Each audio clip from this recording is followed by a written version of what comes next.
Ladies, gentlemen, boys, girls, children of all ages, the big show is on the radio. It is time to get this bad boy rolling.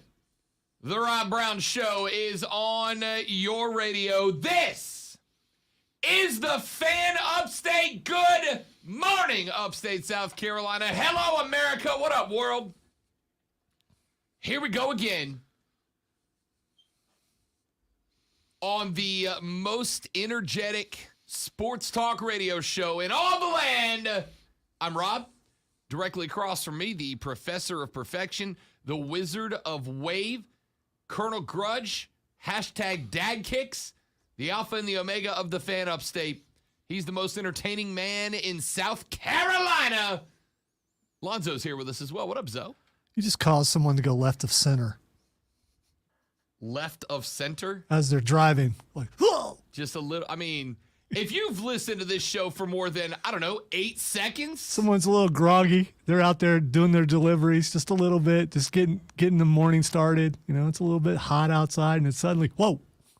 You know, the Rob Brown Armada, which is what I have decided to affectionately refer to those of you who are with us on a regular basis. The Rob Brown Armada, at this point, has got to be used to it, all right? I try to bring gas for every show. It's all heat every show, all right? That's how I roll. And if you listen to it again for more than, a second, you get that. You get that there's a little noise, there's a little volume, there's a little energy. Try to bring it to you every single day. Because here's the thing. Those of you that are listening from 9 to noon, I know what this time slot is, right? This time slot is for those of you that are buckled in for the day. You've been at work for an hour or so. You've gotten through the pleasantries. You've gotten through the small talk. You've gotten through the warm-up portion of the day. And now you're at the point of the day where you got to grind. You got to get it. You got to hustle. You got to work. We are trying to give you something to have on in that background to keep you up, to keep you hype, to keep the smoke in your life. That's what we do. And we're looking forward to today. Good show today. Lined up today. Excited about it today. Lot of stuff that we are about to get to. And I hope you'll join us. Phone line's open for you. 844-FAN-PHONE. 844-FANFONE. 844-FAN-PHONE. That's 844-326-3663. You can also text us on the Preferred Home Services text line. The Preferred Home Services text line number is 71307. 71307. Start your text with FAN, F-A-N, FAN, and we will read those texts live on the air. I hope that you will do that. 71307. Start your text with FAN, F-A-N. And by the way, I wanted to say this, and then we'll get into the sports. I got asked the other day about phone calls. I had a guy in the Triumph group that was like, Rob, you know, there have been times I've had stuff I wanted to talk about, but I didn't hear about it on your show, so I didn't call. Right? I was waiting for you to bring it up, so I didn't call. And you didn't get to it. Here's the thing about the phones. They're open throughout the entire show. On our phone is a button that Lonzo can push, and it turns the phone lines off. Where if you call, it just gives you a busy signal or something. I don't know how it works. You know why I don't know how it works? Because we don't use it. The phone lines are open. The phone lines stay open. The phone lines do not close. And you are welcome to call at any point. And for the record, you're welcome to call at any point and talk about whatever you want to talk about. You are not limited to the topics that I bring up on the show.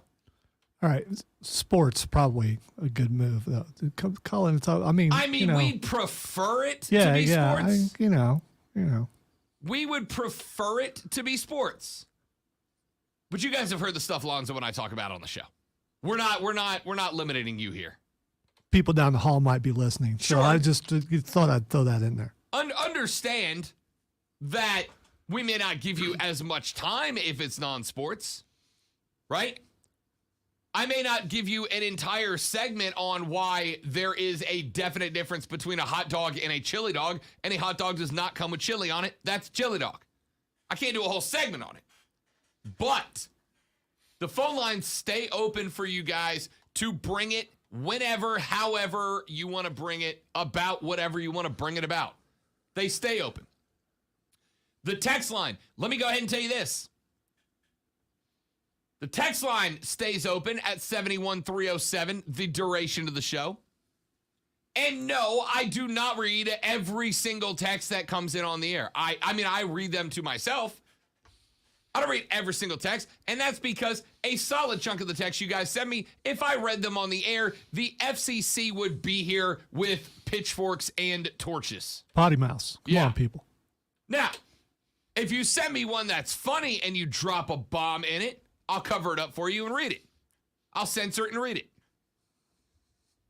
I get kudos, we get kudos if we walk out of here and everybody on the other side of the building, because everybody in here has access to the text line. The days we walk out of here, and the boss is like, damn, Rob, you dropped like 150 texts on the show today. That's good for us. Like I said, I may not read them all. I'll read most of them. Don't hesitate to fire off a text.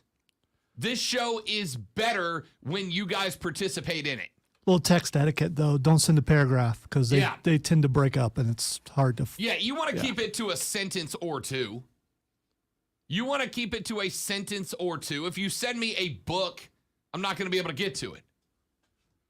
That being said, if you have a book you want to send, email me. rob.brown@thefanupstate.com. rob.brown@thefanupstate.com. The emails, I send the email, the emails for those of you that want to email, the emails are for people who have a lot to say but don't want to come on the air. Don't do that on text. That's a little pitchy. Just a little bit. Everything I do is pitchy.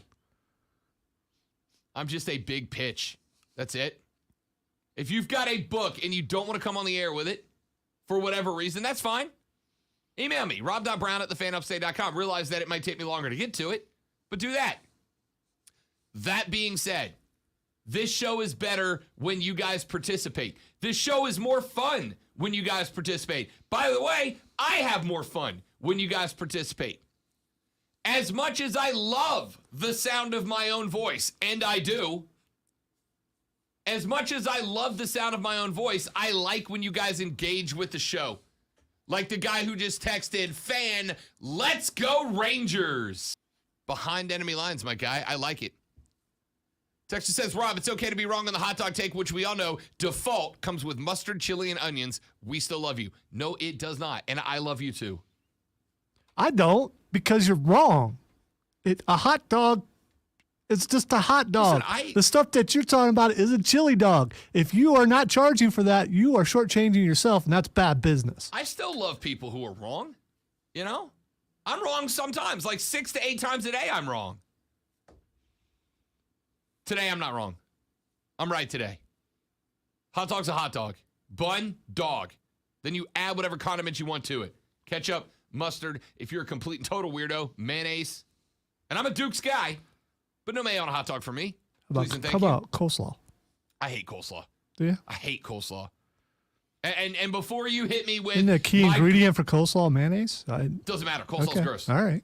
Coleslaw's gross. And before you hit me with, Rob, you haven't had my granny's coleslaw. Yes, I have. I've had all the coleslaw. I've had my granny's, yo granny's, Lonzo's granny's. I've had everybody's granny's coleslaw. Ain't nobody make a good coleslaw. Coleslaw's trash. Stop putting it on my plate. I don't want it. I don't need it. You don't want it. You don't need it. You're only eating it because you were told it's good by people older than you, and you grew up believing it. It's not true. It's bad. Stop. All right, two things. Obviously, you're anti-vegetable. I don't know why. Vegetables are good because coleslaw is made with vegetables.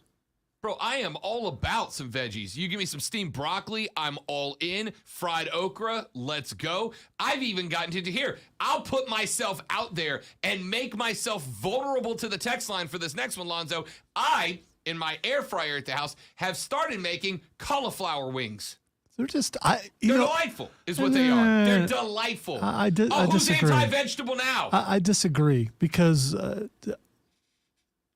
if you batter something, that doesn't necessarily make it good. I mean, you know. And by the way, if you're looking at Seb's comment, I do want to address that really quick on the stream. By the way, Facebook or YouTube, Seb says a grits dog for Zoe. You know what? If I ate a grits dog, you know what I would taste? The hot dog, because grits have no flavor. They're wet sand. Joe says mustard, ketchup, cheese, pickle, relish. I'm good with that. But again, you would order a hot dog and then say, I'd like that dog with mustard, ketchup, cheese, pickle, relish. If I ask for a hot dog and it comes with chili on it, I'm going to go, I appreciate the chili, dog. I just want to say, charging me. I just want to say, you hot dog people, bless your heart, because if you go somewhere else to another state and you order your hot dog, you're going to be really surprised when you just get a hot dog. Just like when you go somewhere else and order tea and it's not sweet. I mean, that's unsweet tea, and I will fight to the death. Well, there is tea and unsweet tea. No, because sweet is the default. No, sweet is not the default. Yes. It should be. I agree, it should be. It is not the default. You go anywhere else, just about anywhere else, at least in all the places I've been, you order tea, you get an unsweet tea. Texter says, keep my granny's name out your mouth. Listen, I'm not insulting your granny. Slap didn't work because I didn't have the mic on, but that doesn't count. No, I wouldn't count that one. I'm not talking bad about your granny. I'm just saying, ain't no granny in the world make good coleslaw. All right? Just haven't yet. They just haven't. It's just not. All right? It is what it is. Own it. All right, ladies and gentlemen, the point of all of that we just went down for no good reason at all is to let you know that the phone lines are open at 844-326-3663. And we want you to be a part of the show. We prefer you to engage with the show. The text line, Preferred Home Services text line, 71307. The text line stays open. Engage, interact, become part of the show. You guys know the guys that have made themselves a part of this show? Keegan, Trey, Andrew, Joe, you know the guys. They are on the show because they have made themselves a part of the show. This is your show. Yeah, it's got my name on it because at the end of the day, I am responsible for whatever goes out over the airwaves. It's got my name on it, but it is your show. So participate. Call, text, email, tweet, carrier pigeon, smoke signal, whatever you want to do, be a part of the show. We want you here. We want you in. We want you doing it. Texas says, I feel like we need to have a Rob Brown Show hot dog cook-off. I'm all in. I'm 100% in for that. Problem is, I mean... It's not a chili dog cook-off. It's a hot dog cook-off. Exactly. The problem is, I'm going to say hot dog cook-off, and I'm going to DQ about 90% of the participants right out the gate, unless you label it a chili dog. Right out the gate. Texter said, Tiger Pal Rachel tweets in. Tiger Pal Rachel text in South Carolina, a hot dog is mustard, onions, and chili. Ketchup does not belong on a hot dog. Listen, I am not going to slam you for what you want on a hot dog. I'm not going to. If you want ketchup and mayo, go ketchup and mayo. Heinz literally makes bottles of what do they call it, Matchup or Ketchayo or whatever. Have you seen it? You know what I'm talking about?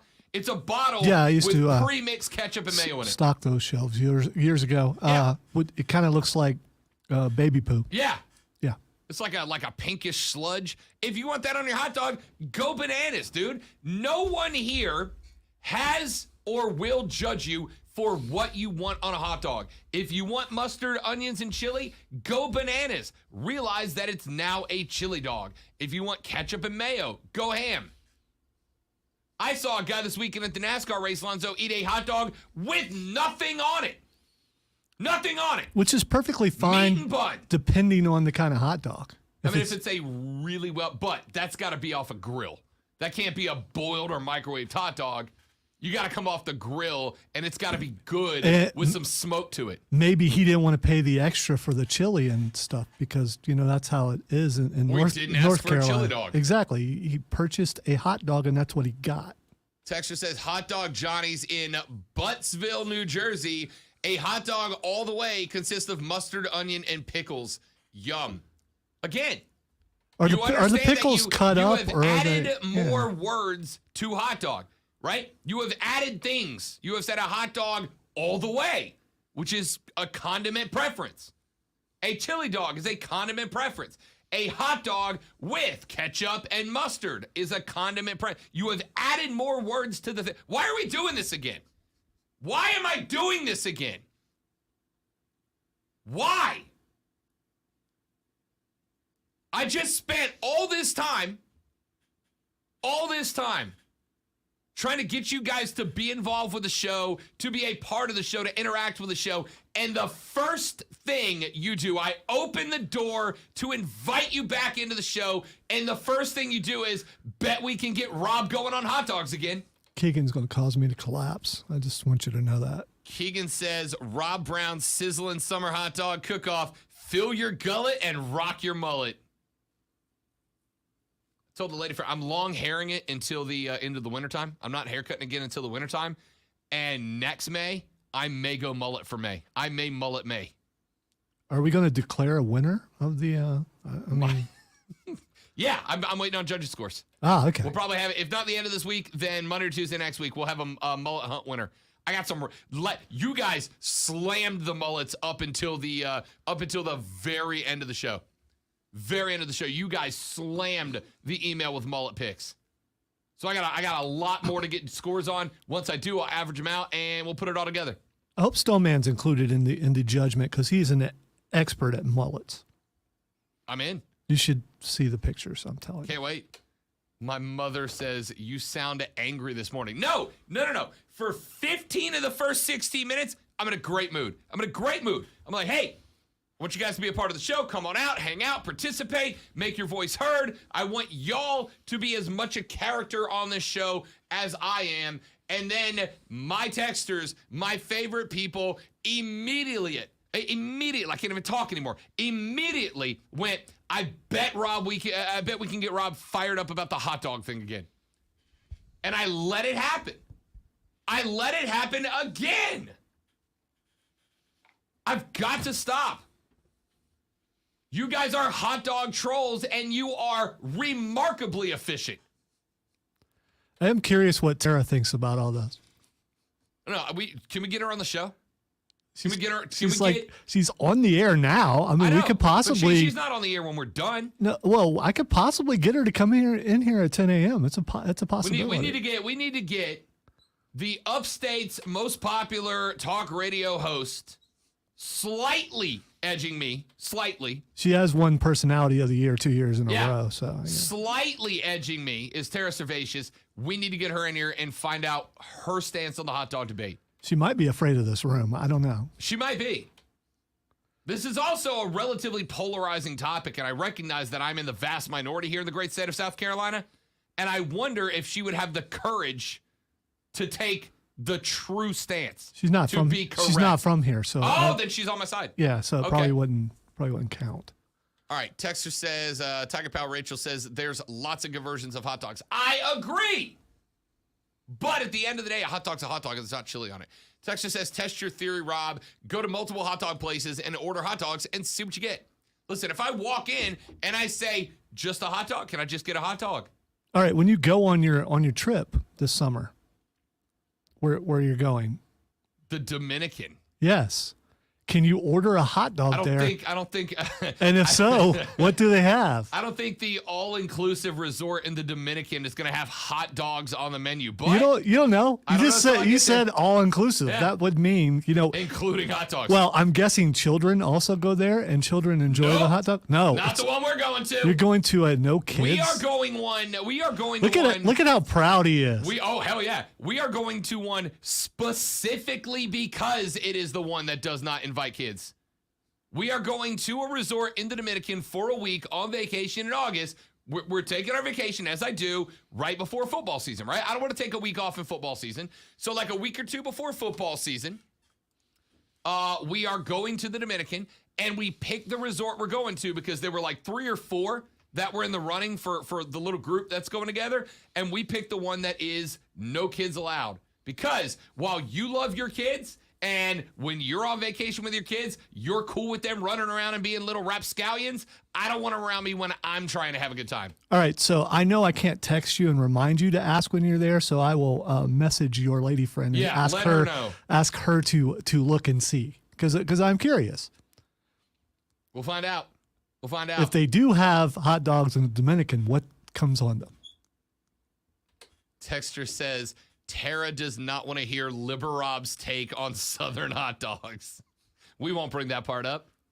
Actually, she kind of would. It would be Fair enough. be a lot of fun. Fair but enough. it might All be- right. Listen. Texter Seb says that screams nude beach. It is not. I promise you it's not.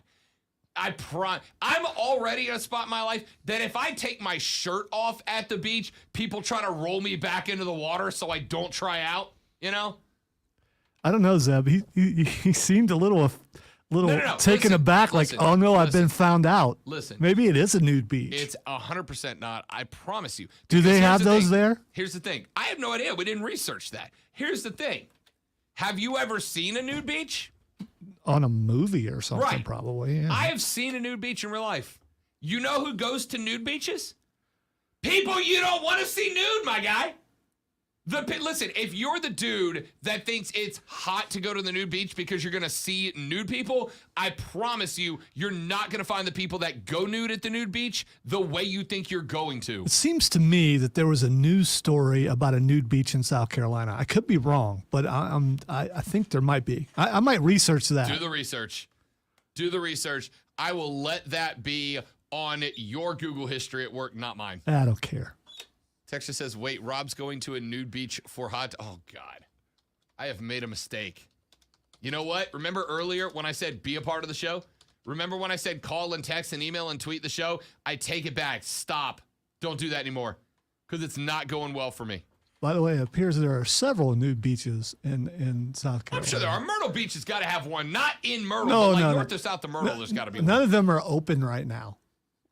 They don't open until 10 a.m. So there's that. Oh, I thought you meant like no. this month. No, there's actually a resort hotel and a couple of yeah.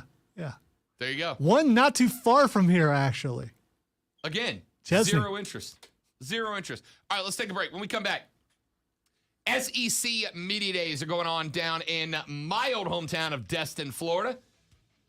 And I never thought in my 15 years of doing this, I never thought in 15 years of doing this that a seating chart would be a story. But it is. And Lane Kiffin made a point for me. I'm going to tell you all of that more when we come back. I'm Rob. He's Lonzo. A hot dog does not have chili on it, then it's a chili dog. This is the Rob Brown Show on the Fan Upstate. You guys are terrible. All of you. All of you. All of you. Don't let him criticize you like that. Keep them coming.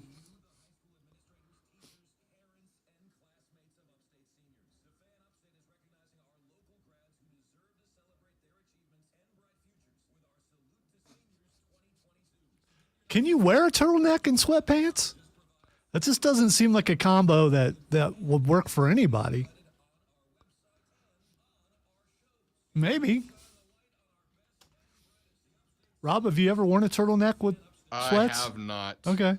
I have not. Remember, I got this thing right here. Turtlenecks don't work for me. Lonzo's the only man I know that can stretch out a turtleneck.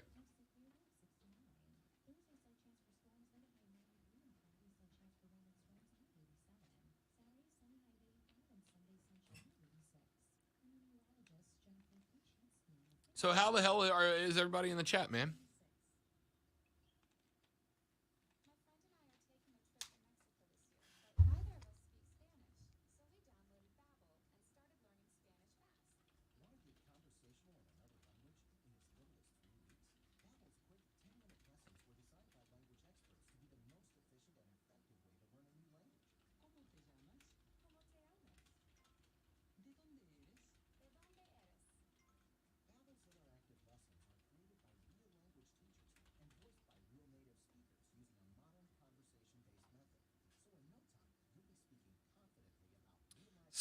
I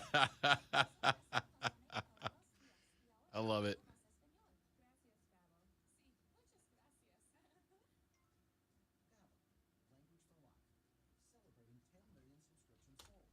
By the way, my computer is beyond repair, even though they got it back up.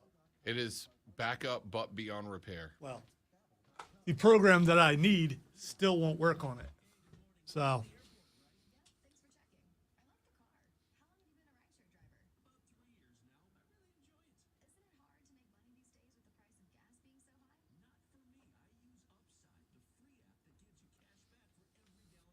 By the way, Tayshawn, I beat the Bloodlord and I beat the Fire Giant finally. So I believe I'm near the end of the game. But because of headache, there's no way I'm playing that game with a headache.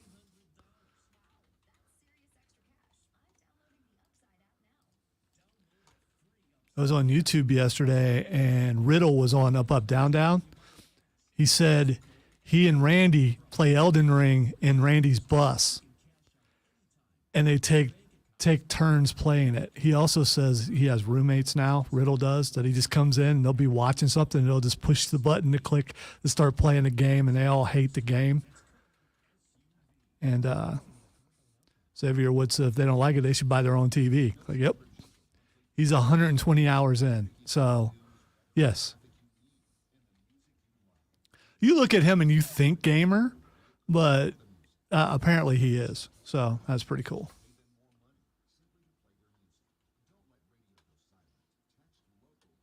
Though I do think he may be in trouble with no Randy. Randy. I don't know, man. Like, he got hot over. But he did it because of Randy. Right. It wasn't Randy. It was him having a straight man who he won over.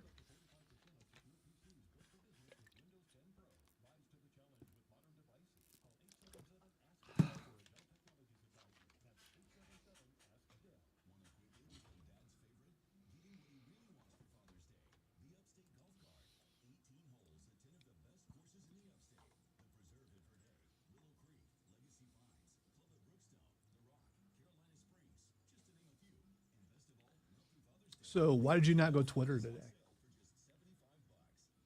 Because I'm trying something. Okay. Just curious. We don't get a lot of viewers off of our Twitter page, which has always been my theory because Twitter's a... We still need to make that other thing work.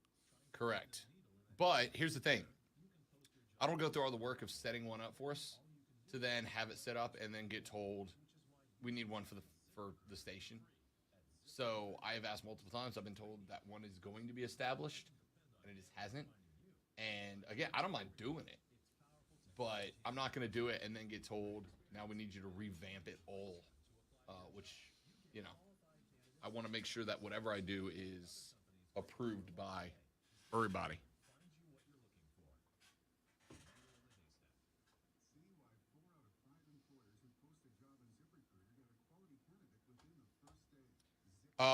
Keegan, if you're filming it, I'm in, buddy. If you're filming it, I'm in. I got no problem with that. I'm 100% in. You got to straight up leather up, though. I mean, you know, I'm sure you got. I mean, my motorcycle gears, black cowboy I've boots, seen it, jeans, but I mean, flannel shirt, black gloves, black helmet. So you can just change the flannel from time to time, you know. Yeah. Yeah, Yeah. I got yellow flannel, red flannel, black flannel. that's a lot of flannel. I ride a lot of motorcycle. Okay.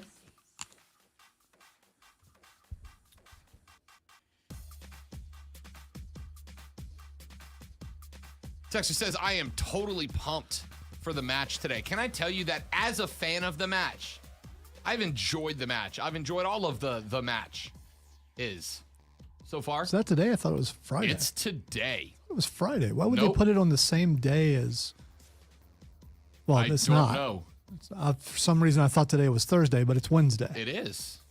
It is, because yesterday. It's Wednesday. You know what that Yesterday means. I should know. was Yeah. Tuesday. Yes, it was. The match today, what is that? I think 6:30 this evening. And I'm going to watch it, but I'm going to be real with you. I forgot it was today. They marketed the hell out of this thing when they announced it, right? Brady, Rodgers, Allen, Mahomes, the match. And I was geeked about it. And then it just kind of stopped being marketed. Like I think I saw a commercial for it yesterday, and I was like, oh, damn, that's tomorrow. Anyway, I'll come back to that later in the show. Here's what I wanted to get into. The SEC spring meetings are taking place down in Destin, Florida. Now, those of you who don't know, Destin, that's where I came from. Grew up in and around the Fort Walton Beach, Destin, Florida area. Spent most of my life there. Did a short stint in America's worst city, Jacksonville. And then ended up here in the upstate of South Carolina. I have been to many SEC spring meetings over the years. I used to cover it for my station locally. Back before it was, and I don't even know if Yahoo Sports Radio exists. But back before Yahoo Sports Radio was Yahoo Sports Radio, they were Sporting News Radio. And there was a cat on Sporting News Radio that used to hire me, and I would go to the SEC Media Days and cover them. I covered them for many years. And Texas says, Destin, the poor man's Jacksonville. Tell me you have been to neither Destin nor Jacksonville without telling me. Anyway, went to the Media Days many times to cover it for different outlets. And it's always been pretty lighthearted, right? Like there's big business that gets done there. But it's always been relatively lighthearted. It's always been relatively low key. There is, there's a golf tournament with the coaches and whatnot. They have a big lunch with the media. But the biggest event of them all, or at least the most important one. So it's like ACC Media Days, except for important. So this is not Media Days. This is spring meetings. And the difference there is the Media Days are literally all about the media, right? The Media Days, there's not a lot of business getting done there by the conference. For the Media Days, which is what we went and covered last year in Charlotte. For the Media Days, it's basically press conferences. They're bringing the players from different teams around to be interviewed on Radio Row. They are introducing the coaches to the media as a whole to give a big speech about their team, yada, yada, yada. The spring meetings, they getting down to business. Now, the media are there, the media cover, but a lot of what happens during Media Days takes place behind closed doors, including the meeting of the minds where all of the 14 coaches, as well as Greg Sankey and the Southeastern Conference officials in the football world, all sit together at a big table and they talk it out. That's where the coaches will say, we prefer the 8-game format, the 9-game format, the 3 permanent opponent format, the 1 permanent opponent format. We would like another conference game or 1 less conference game or whatever. And then they'll bat around the ideas and see if they can come to a consensus or a compromise. Never before in my career broadcasting would I have thought that I was going to feel like a bridezilla obsessing over a seating chart. Never before. But yesterday, a reporter at spring meetings down in Destin, tweeted out a picture of the seating chart for the football coaches. And if I told you I had the seating chart for the media days, Lonzo, would you have any questions about it? I might have a couple, yeah. Thought so. I did. Like, one, where's Jimbo and where's Nick? I'm assuming they're both in the front row, but yeah. So it's set up in a rectangular table, right? A big, it's really not like one big table. It's like tables and then end capped with more tables. And so they're sitting in a big circle all facing into the middle. And Greg Sankey, of course, sits at the long row right in the middle. And then the conference officials and football coaches all are wrapped around a big rectangle. Greg Sankey's in the middle part of the long part, so he's got, holds court over it all. Jimbo is directly across and one spot over from Sankey. And wouldn't you know it, next to Jimbo, for no reason, you'd think all the SEC officials will be on one side of the table together, correct? Like you'd have them all on one side of the table so they could face out to the coaches. Jimbo's on one side of the table, and Jimbo has an SEC conference official on both sides of him. He's the only coach that has an SEC conference official on both sides of him. Are they burly men? I don't know. I don't know who they are. I just got the seating chart. Are they large guys that no one's ever seen before Right. and won't see again? Right. Who somehow are officials and don't say a word the entire meeting. They just side-eye Jimbo the whole time. Side-eye the entire time, Yep. yes. Then Jimbo he's sitting across and one seat over from Sankey. Nick is at the end of his long table facing in, so they are not looking at each other. But they're not on the same side of the table facing out, but they're about as far away from each other as they can. So he's get. on the small end, right? Yes. Which is the place of power. So that's where I ordinarily, mean, except for the head of the conference is at the long end of the table. Right. Yeah, you would think ordinarily the far short end is the head of the table, but not Greg Sankey. He is not worried if you acknowledge him. He's got a spot. So Lane Kiffin and the rest of the crew showed up. The Ole Miss football coach was asked about the public squabble between Nick Saban and Jimbo Fisher, and he said the meetings were, quote, pretty normal. He said, quote, probably the assumption is that it's different in there than you guys think and the public thinks. Guys have jobs to do. We're professionals. It's probably a lot calmer than you picture it being. I guess the best way to describe it, somehow our group is more professional in the room together than they are on camera by themselves. I kind of compare it to text, where people like to say things in a text they don't like to say in person. It's kind of like that. it's like a fan upstate all hands meeting. Correct. That's right. The text thread gets heated. But when you sit everybody down in the same room together, all of a sudden, it's a lot more professional. These guys are no different.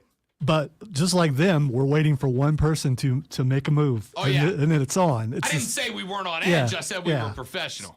So I'm just imagining, I guess they don't have to hold up their hands to speak, but I'm just, Jimbo's hand goes up, Nick's hand goes up. Nick's hand goes up, Jimbo's hand goes up. They have a stick with a feather tied on it, and only the person holding the stick can speak.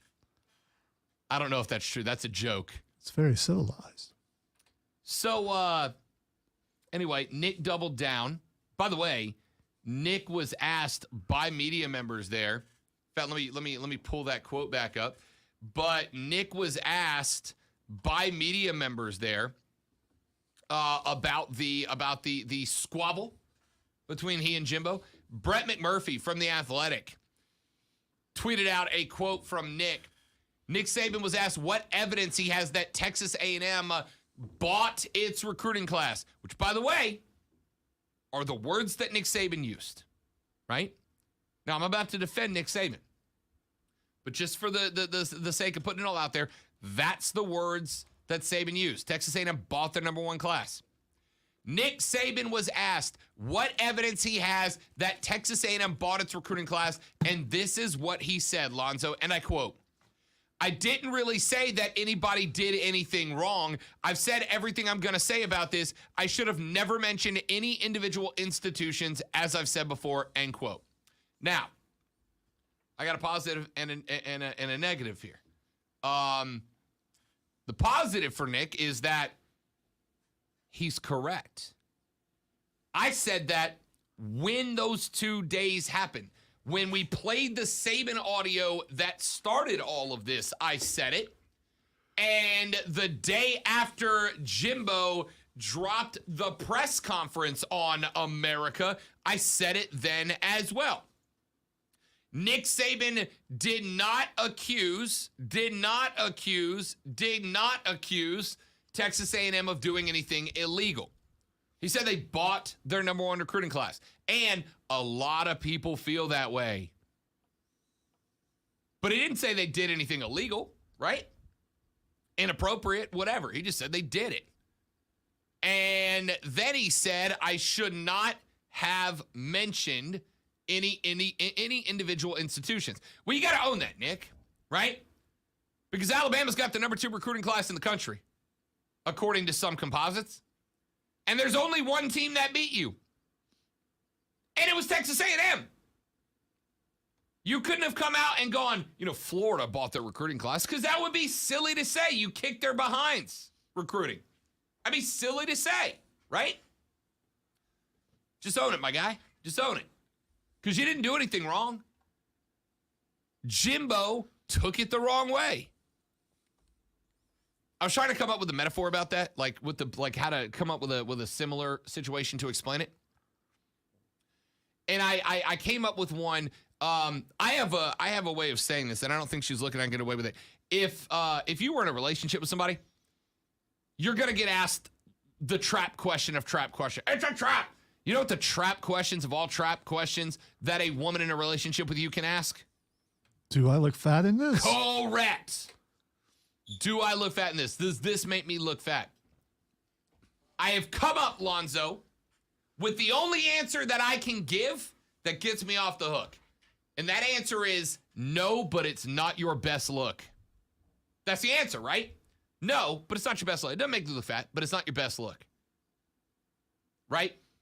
Because what I'm saying there is, it doesn't look great. Doesn't make you look fat. It just doesn't make you look great. Jimbo gave the "it's not your best look" speech about Texas A&M, and now Jimbo's running around going, he called me fat. No, he didn't. He didn't call you fat. He didn't say you were ugly. He didn't say you were fat, Jimbo. He just said it's not your best look.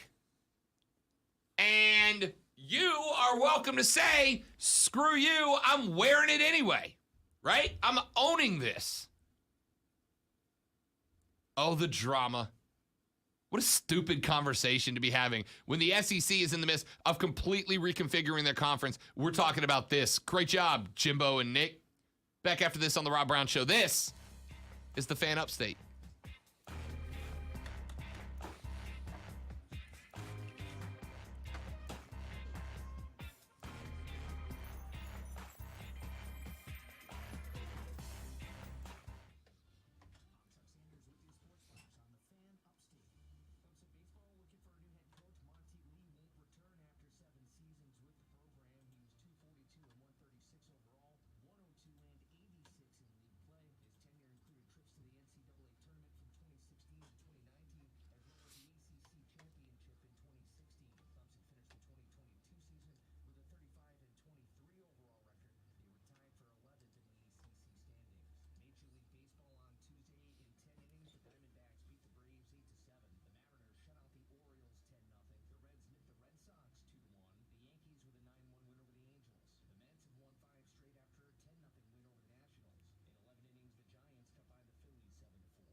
So when you guys go on vacation, do you take a gaming system with you? Even if it's just a laptop so you can play? Because you're going to have like downtime. Just curious.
I'm sure you saw the latest Deshaun news, right? Was that? Yeah. Yeah, we'll get to that later in the show. Mom said you sounded angry about the hot dogs thing. I still know how I get roped into it every time. Every time. Every time. Every time. Really, the trigger was I told Rob that I had a really bad migraine yesterday and there were remnants, so he got extra loud just to make me hurt. I literally offered to cover Lonzo today so he could sit it out if he needed to. I'm good. But he said, champions rise to the occasion. I'm not even brave enough to attempt to bring a console. So what I said is when you go on vacation, do you take a game system with you? Not when I go to the beach. See, there's nighttime and there's things that you do at night that I don't. So, and I'm older. Of course, there are older people out there doing that too. But I will, I'll take my Switch, and I will usually take a laptop. But I haven't taken another game system. But you also take a laptop so you can watch things like pay-per-view that's on. I bring my laptop with me. Yeah. Yeah, my computer goes everywhere I go.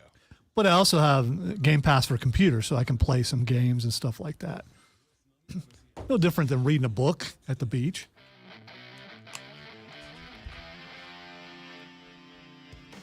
Continuing on with SEC Media Days. Sorry, spring meetings. Those are different things. Media Days are in Birmingham, I think. Isn't there in Birmingham? I don't know. But spring meetings. So this is where the business gets done. And I was thinking about it the other day because remember we told you that the SEC is – this part's not a if, this is a win. The SEC is considering dropping – having two divisions, the East and the West, and moving to another format. Now, what format that is, we don't know. Not sure what that format's going to be. It could be a pod system. Remember, the SEC is expanding in 2 years to 16 teams, adding Texas and Oklahoma. And that would obviously set them up to have four-team pods if they wanted to do the pod system. But that's not what seems to be the most popular proposal. What seems to me the two most popular proposals are to just have all the SEC teams in a pot and either play 9 conference games or 8 conference games. One model would have each SEC team having 1 permanent game. So Auburn, Alabama, Florida, Georgia, et cetera, et cetera. The other one would have each SEC team having 3 permanent opponents. So Florida would have Georgia, LSU, and South Carolina. South Carolina would have Florida, Vanderbilt, and Tennessee. Georgia would have Alabama, Auburn, and South Carolina. I don't know, however it would be. You get the point. Those two are on the table. I'm going to go ahead and tell you, if those are on the table, you're going to end up having the 3 permanent team models because Georgia, Florida is a big payday, but so is Florida, LSU, and those 2 teams aren't going to want to give that up. Auburn, Alabama would be the obvious mix there for the Iron Bowl, but Auburn's not going to want to give up the oldest continuous rivalry in the South with Georgia. Now, it's really only going to impact a couple of teams, but those teams are big teams. It's the Alabamas, the Auburns, the LSUs, the Floridas, the Georgias. Those teams aren't going to want to ditch some of the bigger rivalries and the bigger paydays around campus that are created by having those permanent opponents. So I suspect that you will end up having them go to the 3 permanent opponents model. And whether that includes 5 or 6 rotating appointments is yet to be seen. But it would give them the opportunity. It would give them the opportunity to continue to work a way where every SEC team would play every other SEC team over the course of 4 years. So everybody who played there and played for 4 years would face every other SEC team at least once. I suspect that's going to be the direction they go. Lonzo has texted the show. Lonzo texted the show and said, it's all a work. What better way to distract them from creating their own playoff? Everything's a work to Lonzo. Everything. We're all getting worked all the time. Your sarcasm is awesome. Anyone watching the stream could see that my hands were nowhere near my phone. And honestly, I don't think it's a work. I think it's a setup for that decision, right? Because in order to have a playoff, you got to have playoff seedings.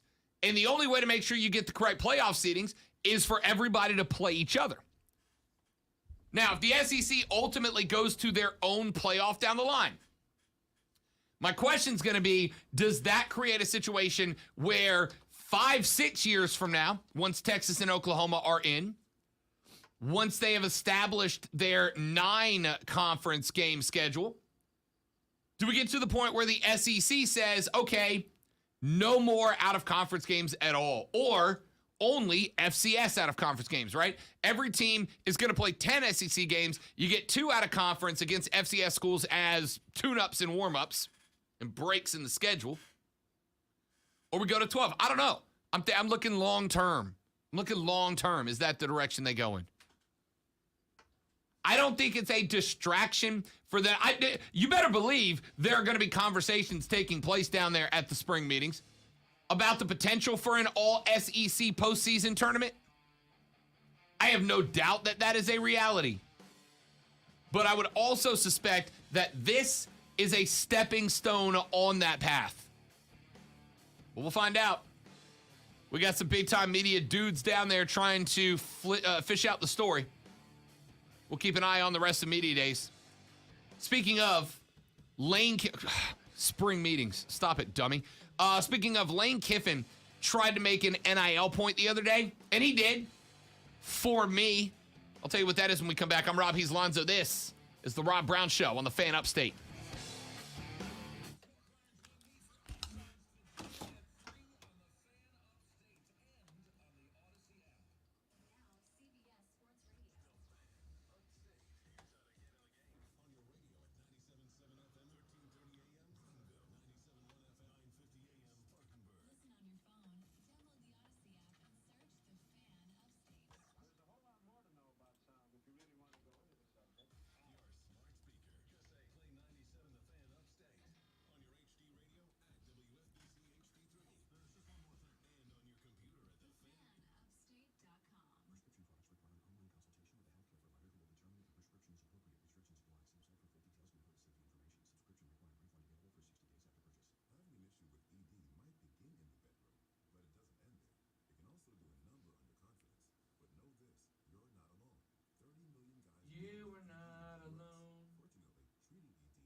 Keegan said, if you tease this Kiffin story one more time and don't deliver, I'm becoming an offsider.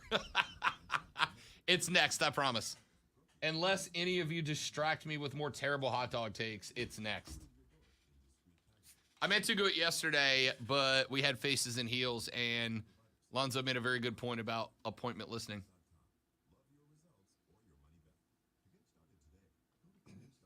And He is my guiding light. I'm really shocked when someone teases something and doesn't get to it. I would never, ever do such a thing. Ever. By the way, I'm 6 minutes into Anarchy in the Arena, and I love it. I love it. It's brutal. I love it. It gets worse. Absolutely love it. I love them having continuously playing Mox's music while they're fighting, and then Jericho ripping the soundboard out. Fantastic work.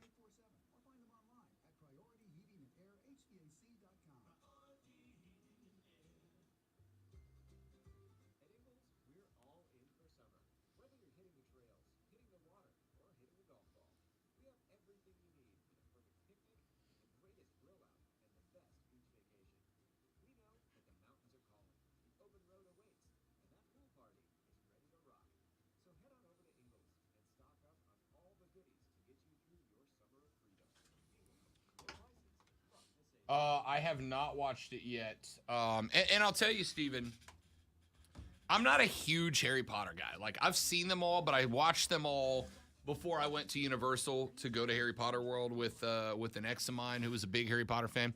Not a huge fan. Like them. They were fine. I actually really like the Fantastic Beasts movies. The first two were really good. I've only seen the first one. Yeah, the first two were pretty solid. I was excited about this one. They kind of took me off with taking Johnny Depp out of the movie, right? But here's the problem that I have. You've kind of stopped it from being this standalone Harry Potter series, and it's basically turned into a Harry Potter prequel, right? Like, we're getting into Dumbledore and Voldemort, Tom Riddle, and all these different characters that were huge players in the OG series. And you've kind of gotten away from the story you started telling initially, which put me off of it a little bit. But is it good? Have you seen it? Is it good? It was good. I'll go watch it. So, by the way, Mark has just sent out an email about net storage also. Yeah. I'm mentioning this to you because you didn't want me to get rid of things because you were going to move them somewhere. Yeah. Probably need to do that. Okay. I mean, we have them on that hard drive, but Yeah. that would free up a ton of room. Yeah, I went to save a clip this morning that I was putting down, and it was in the lowdown clips folder, which does not. I mean, it's got 6 months of stuff in there, but they're all short clips. They're all minute and a half or 7 to 10 minute clips. And it was like, you may not have enough room to save this. I was like, since what? Huh?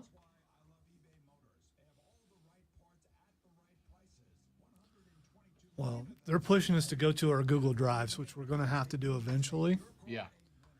I just need to see how. Chris never answered me how much. I will, yeah, because he doesn't know. Okay. We definitely could test it. Yeah, I will. And that's my concern because, compared to what mine looked like before, I've done a lot of work. Yeah. But I'm wondering if anybody else has. So.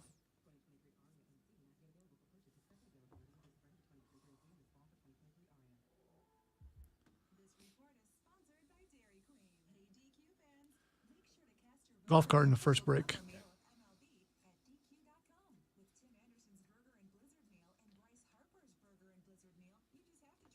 Bryce Harper's Blizzard meal. And Tim Anderson's. Yeah. I mean, if TA's got one, I'm eating it. TA's America's favorite baseball player.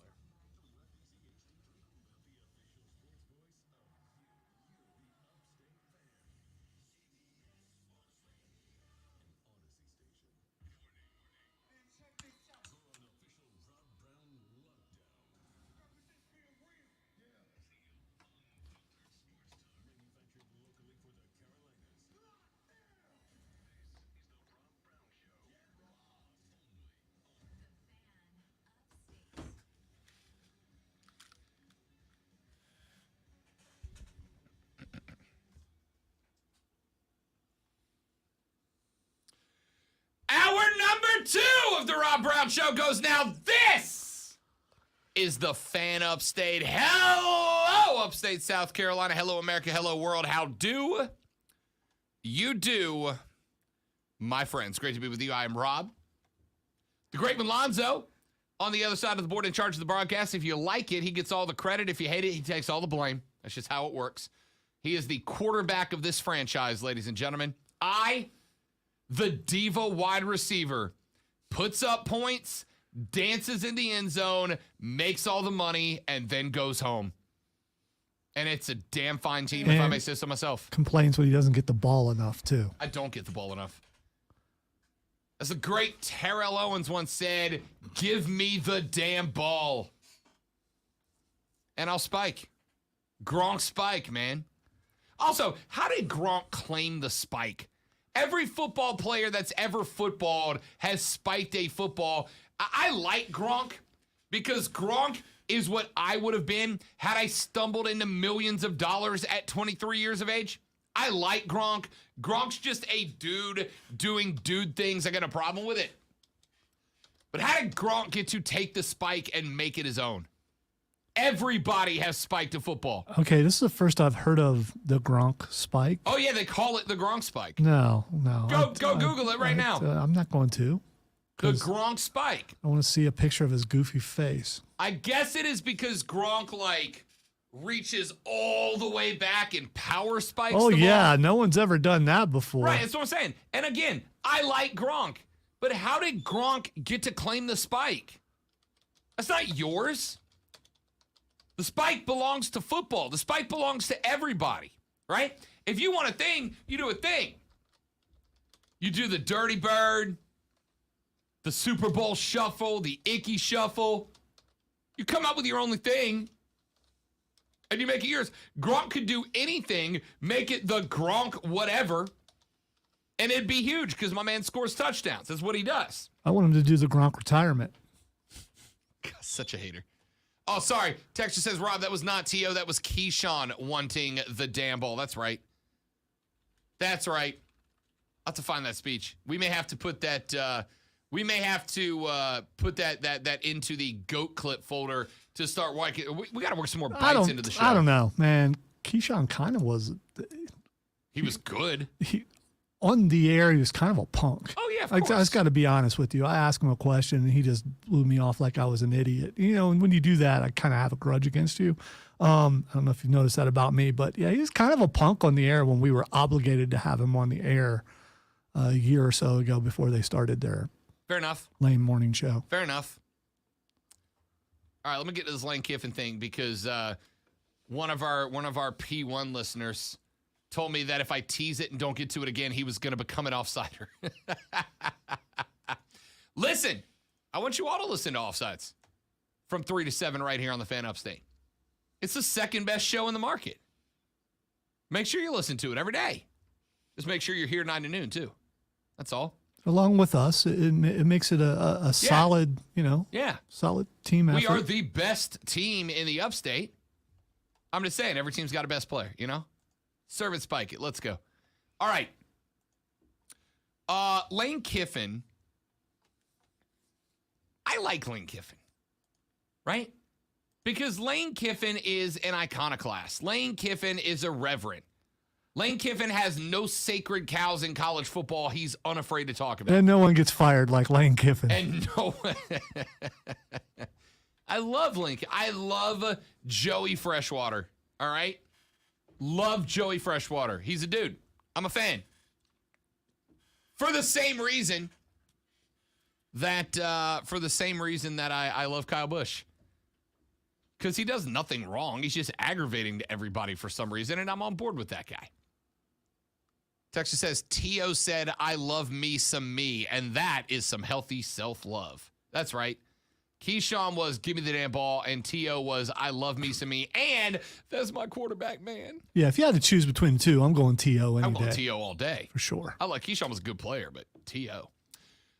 Lane Kiffin got asked to chime in on some NIL stuff post the Saban Fisher dust up from a couple of weeks ago. Kiffin has made it no secret over the past year or so that he believes that college football is either already or on its way to becoming a professional sport.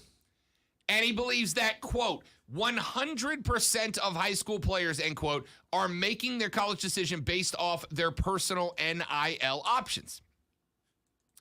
And then Kiffin decided to add a discussion regarding Bryce Young.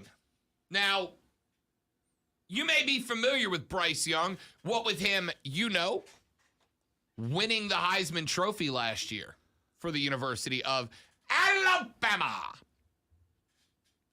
He asked the question, why did Bryce Young not go into the portal? End quote. Now, the logic behind what Lane Kiffin was saying was sound.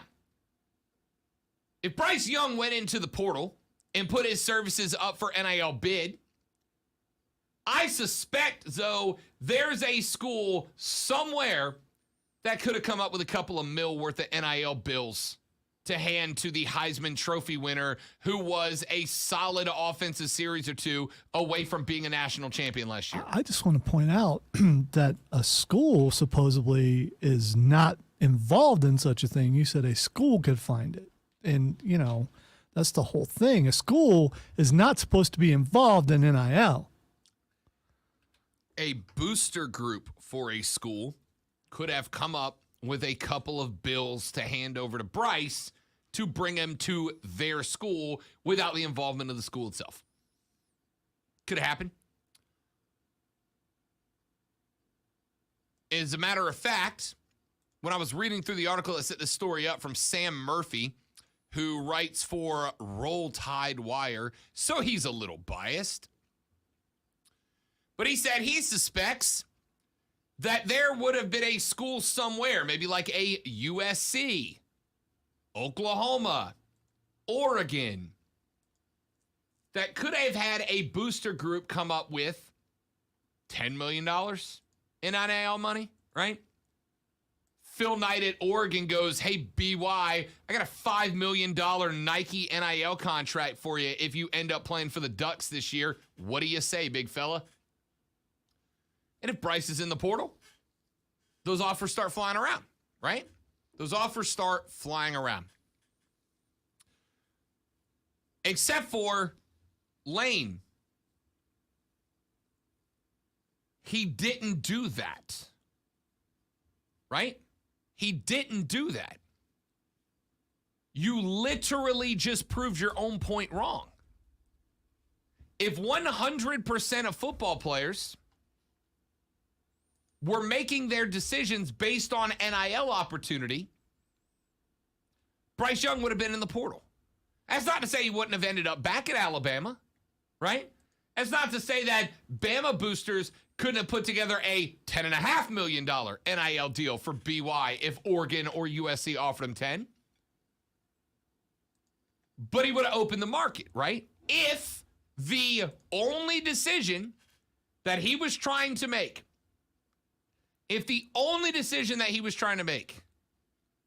was how much money can I get? He goes in the portal the day the portal opens, right? Because here's the thing. Do you think for a second that if he puts his name in the portal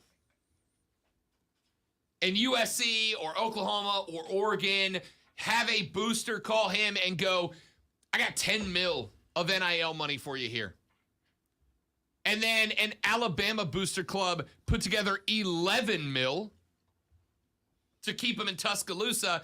And he said, hey, coach, I got my NIL money right here. I'm coming back. Let's run it back one more. Do you think Nick would have gone, no, you're not welcome on this team because money was more important to you than the University of Alabama? You think Nick would have done that? Hell no. Not to a Heisman Trophy winner, not to a guy who guided him to a natty last year, or at least the effort to play, the effort in a natty game, and ran up against a buzzsaw of a ridiculously good Georgia team. But Do you think if he had 10 on the table from Oregon and then 11 on the table from Bama and said, Coach, I want to run it back, that Nick Saban would have said, no, man, you showed us your true colors. You showed us it's all about the cash. We only want quarterbacks who want to play for the Crimson Tide. Hell no. Nick would have said, great, man. What locker do you want, big dog? What parking spot do you want? What locker do you want? What color uniforms do you want us to wear in week 1? Are you kidding me? So Lane throws out his comments of, 100% of players are determining where they... First off, Lane, not 100% of players are getting NIL money, my guy. And a good chunk of the ones who are getting NIL money, they're not getting 6 figures worth of NIL money. I'll bet you a solid, sizable chunk of players getting NIL money aren't getting 5 digits of NIL money, right? They might be getting 10, 11 grand over the course of a couple of seasons. But they're not getting, the majority of guys aren't rolling bank. Lane is taking what is happening with the toppest of top dudes. Top guys. Lane is taking what is happening for top guys and then assuming it's just that way across the board for college football. Lane, because of decisions you have made in your career, you find yourself at the University of Mississippi, affectionately known as Ole Miss. Now, Ole Miss is a fine institution with a historic football program. And the slogan of, we've lost a lot of games, but we've never lost a tailgate party. Because tailgating at the Grove, that's like their thing, right? The problem is you are at best, mid-tier school.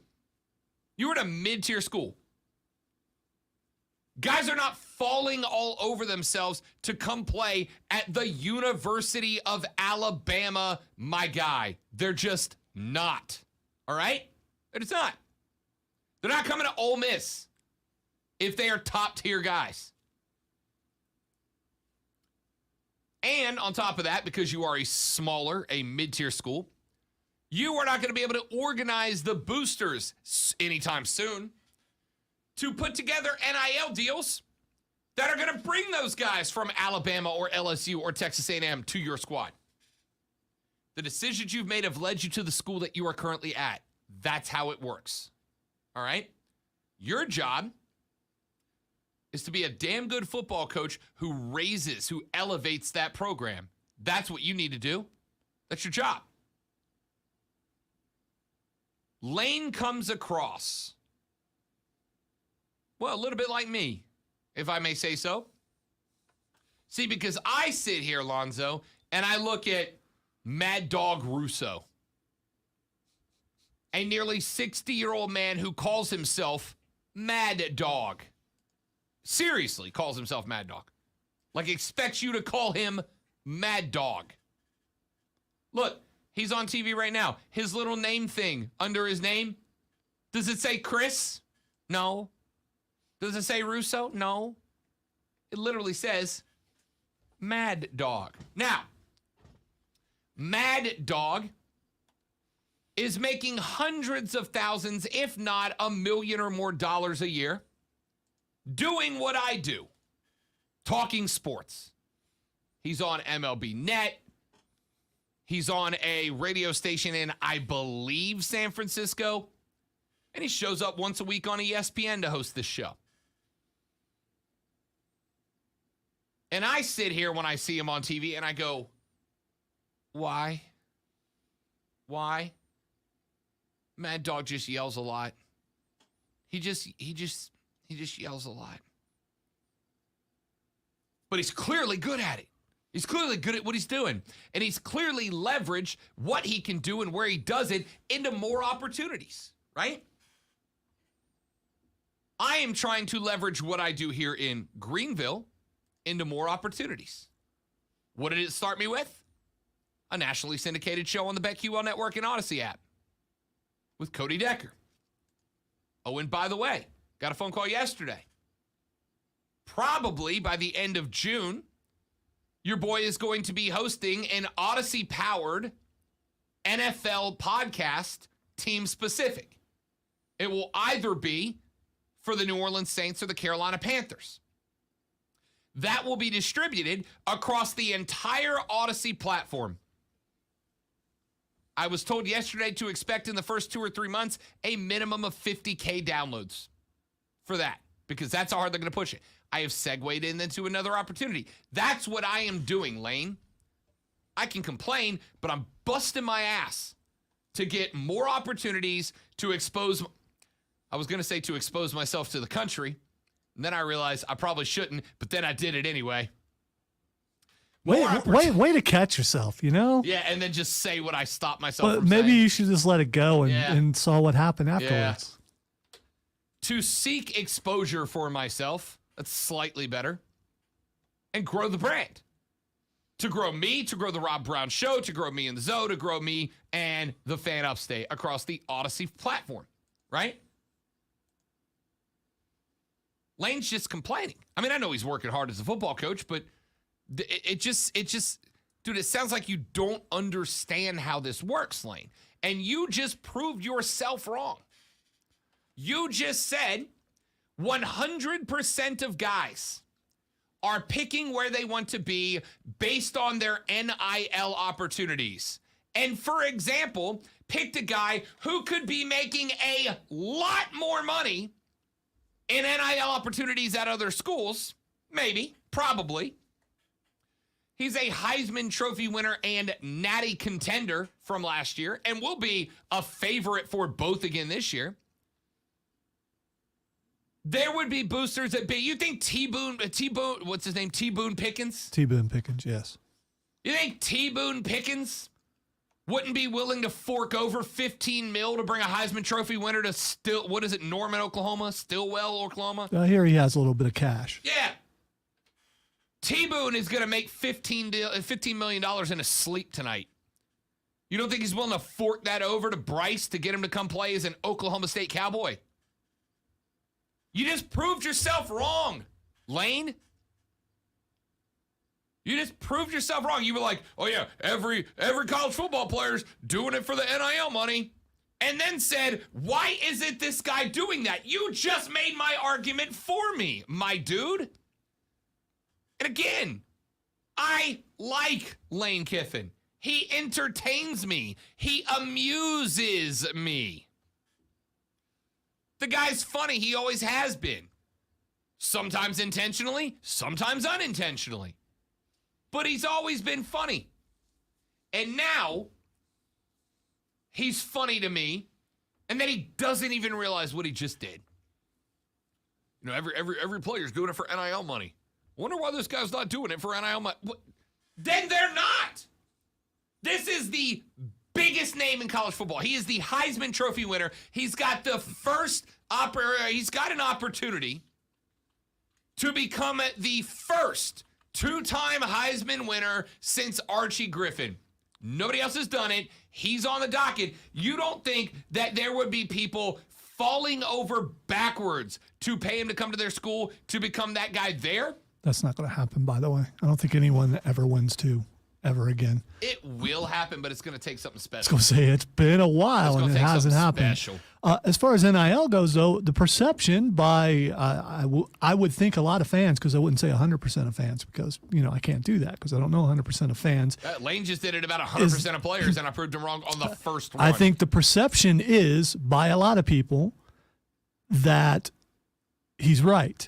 As far as players now coming out of high school are going to pick where they can go make money. But really it comes down to how awful of them. The stars coming out of high school are going to pick where they can go make money. And eventually it's going to hurt the product on the field for some teams. It's going to help other ones, like, say, maybe Texas A&M. We'll find out. I mean, again, I get it. You're the little guy. The big guys have an edge, right? The big dogs have an edge.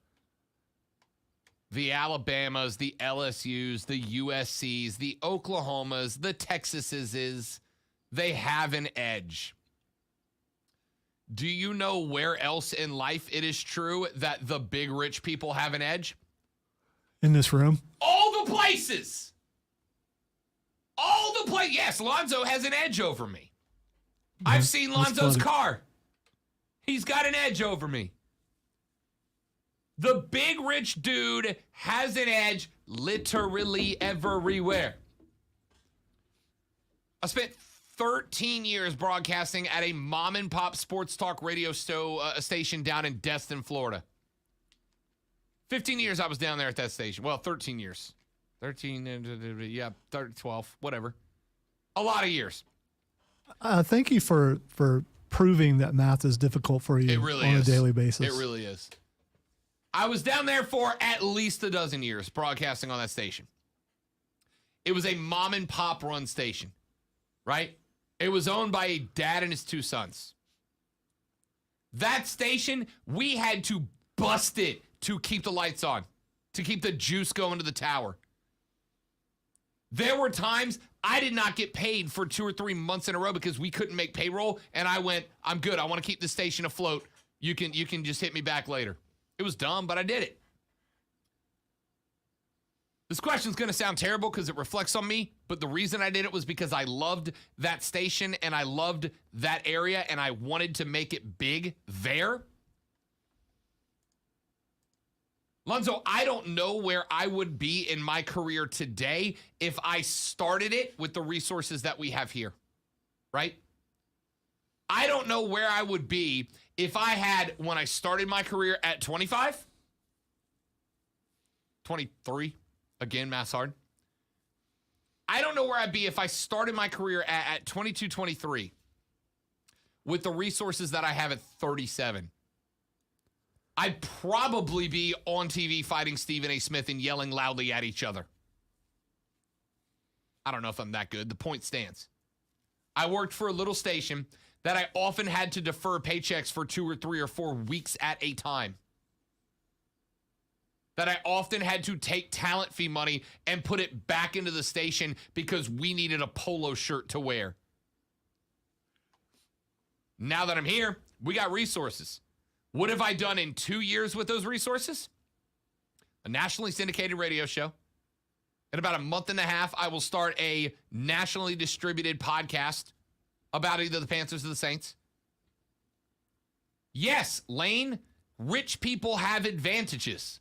That's real life. It sucks sometimes, but it's true. But you just disproved your own point literally 10 seconds after you made it. Every player's getting NIL money, and that's why is it this guy getting the more NIL money? Dude, thank you. Thank you. Texas fan, you'd be hosting Sports Center. I don't know, man. I'm not good looking enough for Sports Center anchor. You were good looking at. You were on TV, dude. I'd have to shave, bro. You were on TV. You don't want to see me shaving, I promise. Nope. Different ball game. So you could be bringing the nerd on Sports Center. That would be awesome. Texter said, didn't T. Boone Pickens pass away a few years ago? I don't know. I was just using him because he and Phil Knight are yes, he did. 2019, he passed away. He and Phil Knight are the most 2 recognizable booster names of all time. Yeah, as soon as you say it, that's what you think of. You think of boosters. Yep, yeah, that's the easy one to fall by. Fan Rob is daydreaming about the Dominican Republican exposing himself. That was a slip. All right, taking a break. The Rob Brown Show's on the Fan Upstate. Golf cart.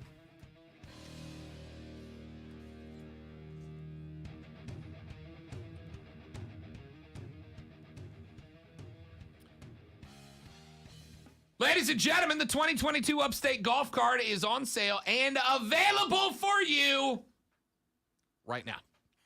Go to upstategolfcart.com, and on there, when you scroll down, you are going to see the names of 10 beautiful, prestigious Upstate golf courses.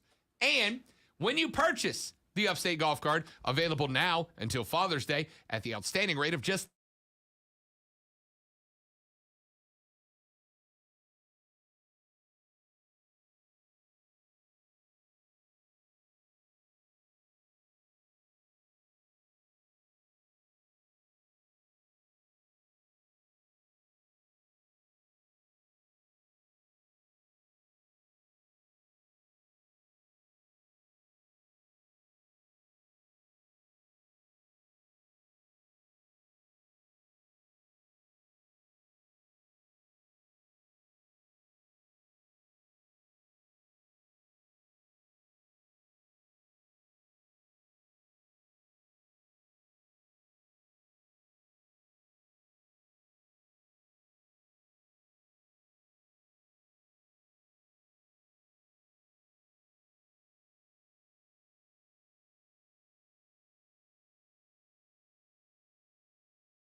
Eddie Kingston is such a waste of airspace.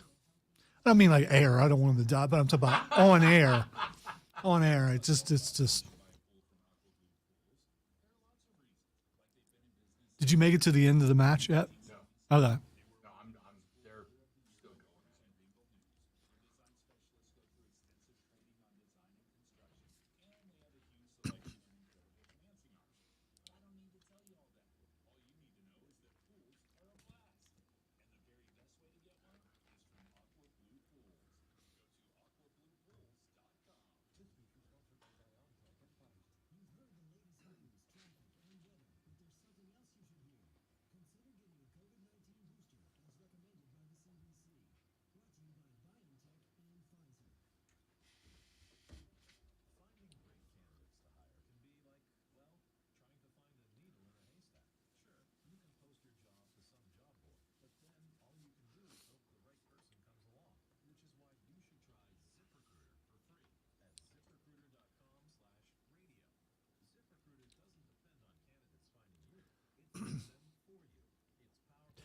So this thing's way behind now.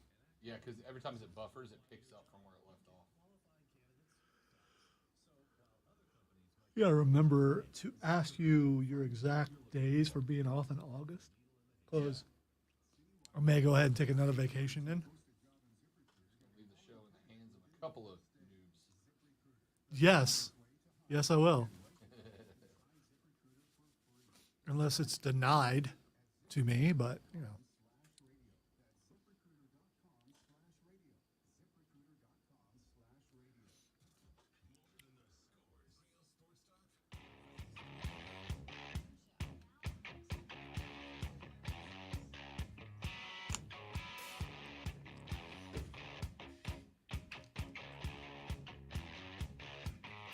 All right, let's clip off of the SEC stuff for just a minute. Texter asks the question, are the Saints going to trade for Baker Mayfield? I don't think so, but maybe. That story is out there. I didn't read exactly what supposedly they'd be offering. What would you think they'd be offering? Jameis? I don't know. I don't think they want to get rid of Jameis right now. They got Jameis for cheap for one more year. Jameis was, what was he last year? 17 touches to 3 INTs. Reeled himself in a little bit. Wasn't quite as gunslingery with his deep passes. All his pick, not all, the majority of his picks in Tampa were Jameis trying to overdo it. He settled down a little bit last year in New Orleans. The numbers reflected that. But the Saints got him kind of cheap, and he performed. And keep in mind, he performed last year without Michael Thomas. It was Marquez Callaway from Tennessee and a couple of rotating guys playing wide receiver. This year, Michael Thomas should be back. A little concerned that Jameis is out there in camp after a busted ACL, but Mike's still not ready to train on an ankle injury. But Chris Olave's there. Jarvis Landry is there. There's rumors that OBJ could still end up in New Orleans. I would be completely shocked if anyone trades for Baker Mayfield. I would too, but here's the thing. Not because of ability, but because of money. Correct. Here's the thing. Jared Muller of Browns Wire is reporting that the Browns are dead set on not cutting Baker Mayfield. I think a lot of teams kind of got to the spot where they went, we'll just wait for the Browns to cut Baker, right? We'll just wait for the Browns to cut Baker, and then we'll get into a bidding war, and we'll probably still get him cheaper than we would if we made the trade, because it's not just, remember, it's not just about Baker's salary and getting Cleveland to pick up part of the tab. It's also about what you've got to send to Cleveland. Now, at this point, it might just be like a 6th-round pick, and Cleveland picks up half the tab. But it's about what you have to send to the Browns and then how much of that salary you're going to be responsible for. The Browns, on the other hand, are going, no, we're not going to cut this guy, right? We're not going to get nothing back for this guy. We will let him not get paid sitting at home before we take nothing for him and cost ourselves money more than we already owe the guy.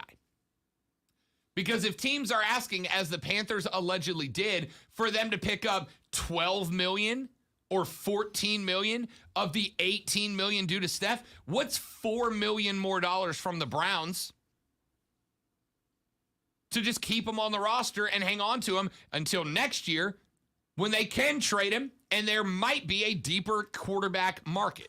And there is the thing where they need him with Yeah. because they're not going to have a quarterback if they get rid of him. Deshaun got lawsuit number 23 added yesterday. One of the women who was accused Deshaun Watson, who did not file a lawsuit against him yesterday after watching the HBO special where some of the women who have filed lawsuits against Deshaun spoke out for the first time publicly. One more woman said, you know what? I saw that and I decided to go ahead and do it too. So now 23 lawsuits filed against Deshaun. It is I was going to say better than 0%. I'd say at this point, as a pretty damn good chance that Deshaun Watson is going to be suspended for at least a year. And the Browns can go, all right, Bake, you don't like us, we don't like you, but you need to put film down if you want a new contract, and we need a QB. It's a grudge date. I don't like you, you don't like me, but if we go out together, we can show off a little bit to our exes and make them sad. And there's the other thing. He's playing for himself. I mean, it's a great move on his part if he actually plays. If he doesn't, I don't know. Oh yeah, I'd tell him play. Absolutely, I'd play, and I'd go out there and I'd make business decision after business decision, and I'd be calling my own plays. Screw you guys. Would you disparage the team the whole time you're out there? Like you just said, yeah, they called this play, but I decided this play was better. That would be fun to watch, but that might be a bad idea for him because then another team will be like, why do we want to bring someone in who won't do what we ask him to do? I think the best thing for him to do is go out and do the plays that are called, do the press conferences, be a good guy, because if you're a team going, that guy played through that, imagine what he'll do for us. Yeah. So the Saints may or not be in on Baker Mayfield. It's a possibility. And again, the Saints are going to do the same thing the Panthers did. They're going to call the Browns, and they're going to go, here's our deal.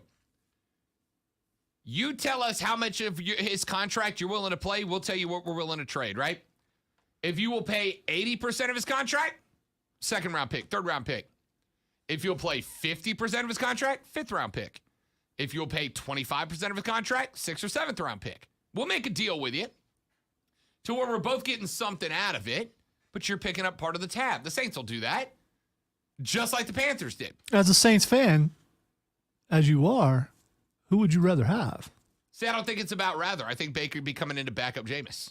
You do? I think that's pretty established. I think Baker Mayfield will be coming in to back up Jameis Winston for a year because you don't know if Jameis is going to be able to finish a year. And the Saints window, their championship window, is rapidly closing. It's open right now. The Saints are better now with the addition of Jarvis Landry, with the drafting of Chris Olave. Tyrann Mathieu is back there. The Saints added like 3 pretty good DBs via free agency and the draft. The Saints window is closing, but the Saints window right now, it's open. It's closing, but it's open. Jameis looked like he was a playoff caliber quarterback last year till his knee popped on him. If the Saints lose Jameis again to injury this year, they can't go with Taysom Hill, and I'm pretty sure Andy Dalton's not the answer. Respect Andy Dalton, but he's not the guy. Baker could be. Not saying he is. I'm saying he could be. So that's why you bring him in. You bring him in to be the backup. And if we're being real, Baker would probably take that for a 1-year contract just to get the hell out of Cleveland.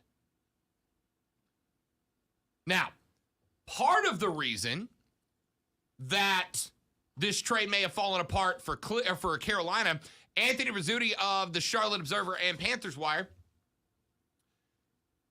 is reporting now that the front office staff for Carolina was not all on the same page about getting Baker Mayfield. They were not all on the same page about bringing Bake to Charlotte.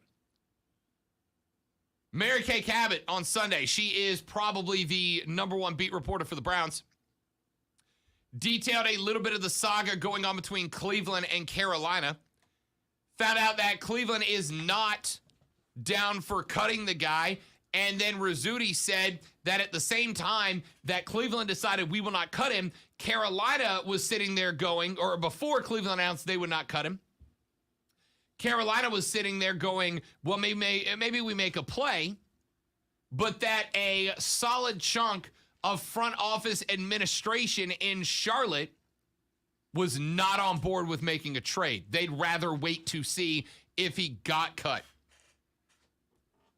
One of the names that is expected to be, or expected was in the no thanks Bake category, was offensive coordinator Ben Mcadoo.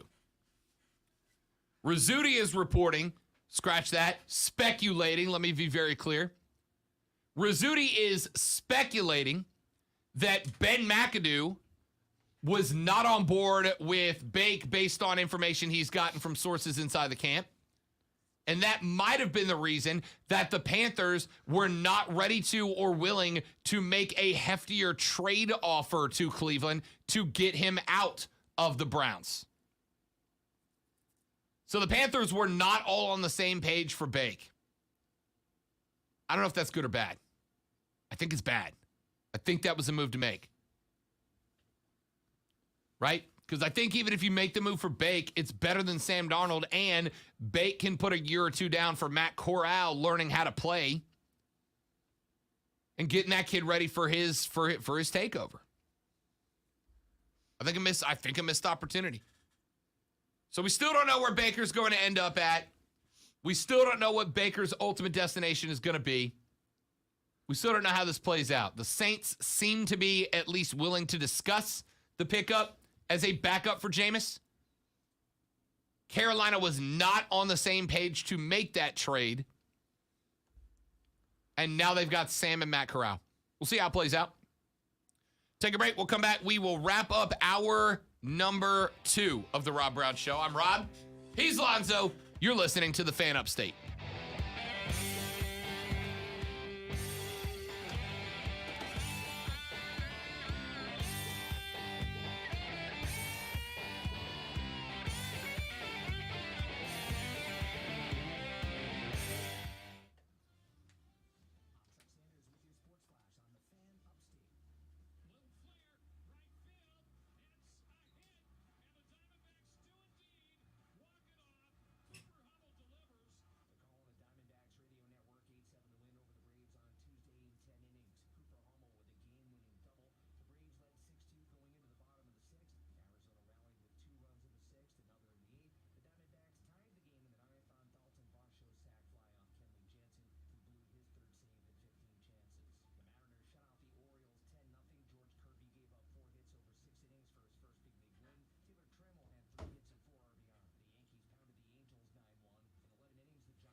You got a little bit of room to the right. Close as you can get without it going in. We have one transparent management structured so we do better when our clients do better. Wow, you really do look out for your clients. That's because our top priority is membership. Why most of our clients come from other money managers. Visit FisherInvestments.com to find out why investors like you switch to us. Fisher Investments. For those of you that are watching the stream, tomorrow, we are going to be joined by my Saturday co-host, Cody Decker, for the first time.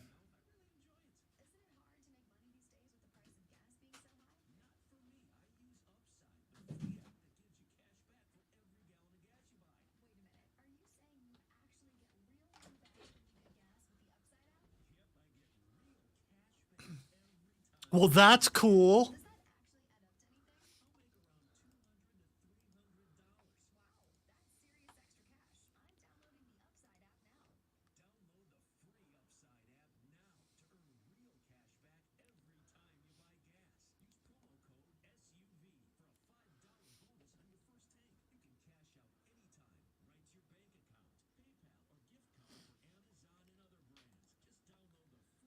What's the difference between Matt Corral and Will Greer? Does Corral have a higher ceiling? I don't really know, to be honest. I mean, I think Corral looks more like a pure quarterback,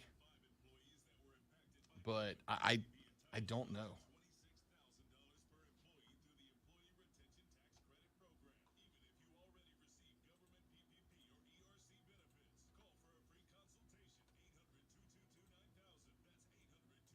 Guess we'll see in camp, I suppose.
Yeah, it did.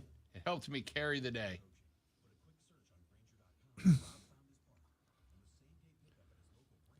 Could the answer to that question, Keegan, be neither?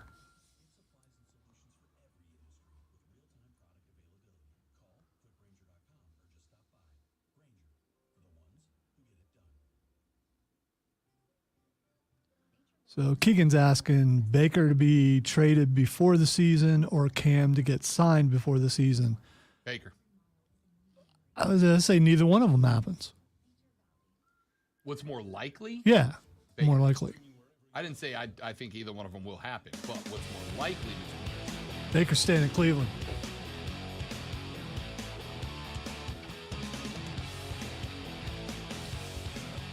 Keegan asked in the chat, Facebook.com/VFanUpstate. You can also search YouTube, search The Rob Brown Show, like and subscribe to that channel. You can join us and watch the show live every single day. Go behind the scenes with Lonzo and I and have some entertaining and engaging conversations off the air with us. Keegan says, what's more likely, Baker to be traded before the season starts or Cam Newton to get signed before the season starts? The answer is Baker to be traded. Now, that doesn't mean either one of them are probable to happen, but you asked the question was phrased, what is more likely? What is more likely is Baker to be traded. Cam, last year, did not get signed until deep into the season, a year younger, and without last year's tape, which wasn't bad, but it wasn't great, right? And he didn't get signed until his old team not only had the opportunity to put a better QB on the roster, but also to buy themselves a very much needed public relations move, right? Let's call a spade a spade. That was as much of a PR move as it was a football move. They needed some good PR. So Cam coming in was a big chunk of that. That was a big part of that. Baker has trade value right now. He does. Not a lot, but he's got trade value. And because he has trade value, there may be a team that gets A, desperate, or B, goes, we will have the best backup quarterback in the National Football League, and we can get him for a 6th or 7th round pick and $8, $9, $10 million a year. All right, so I disagree. I think the answer to the question is neither, because I don't think Baker's going to be traded, because the Deshaun Watson news gets worse and worse every day, it would seem. And Cam, as you pointed out, went the majority of a season without being signed. And he looked really good like the first game, but after that, not so much. And being benched it's just not. It wasn't a good look for him. And I've been a Cam fan for a really long time, but I don't think he gets signed. Let me once again clarify. This is not me saying that either of these things are going to happen. Keegan asked the question, what is more likely? What is more likely? That tomorrow the sun collapses and creates a black hole, or that I find $1 million lying on the road? Neither one's going to happen, but one of those is definitely more likely than the other. Which is why neither is definitely an answer to the question. The way the question is worded, neither could be the answer. No, it's not. Yeah, What's more likely is a definite statement. You've got me in Chris Evans, Captain America down the hall mode right now. All right. Well, neither one are likely. Neither one is likely. Right. One is still more likely. A 1% chance of a thing happening, or a 2% chance if the question of a thing was worded in a way you have to pick one of these. It is. What's more likely? It's not. It's not that way. No. I'm about to get Miss McCarthy, my 11th grade English teacher, on the phone here. Miss McCarthy's going to be upset. I dare you. I don't think if I had Miss McCarthy's number, I absolutely would. Listen. Because I'll go toe-to-toe with Miss McCarthy. I don't care. What is more likely is a question.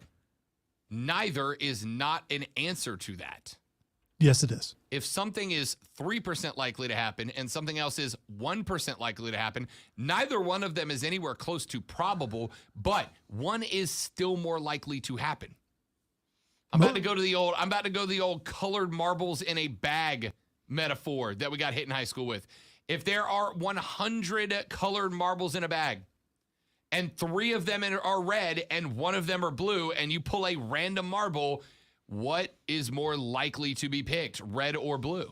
Well, if the answer's red. Someone in my neighborhood comes with a bag of colored marbles, someone getting hit. And they were probably a teacher.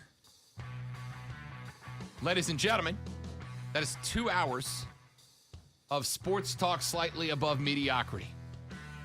Coming up in the third hour of the show, I got a few more things I want to get into, including Clemson starting a coach for a new baseball coach because Monty Lee is out. Fired yesterday after back-to-back seasons of failing to get to a regional. And I am going to congratulate Clemson on that move. I'll tell you why next on the Rob Brown Show. Rob Alonso, this is the Fan Upstate.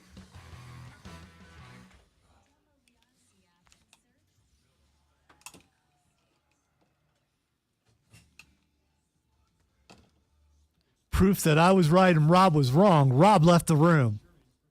And I made sure that I said that loud enough that he could hear it down the hallway.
Well, just because you have Rob's back doesn't mean you're right. It means you're both wrong. So, I mean, and believe it or not, multiple people can be wrong about the same situation. Right, but they're not. Like you and him or her. I don't know. It's whichever. You guys are both wrong. Thank you, MDF4200, for being correct publicly.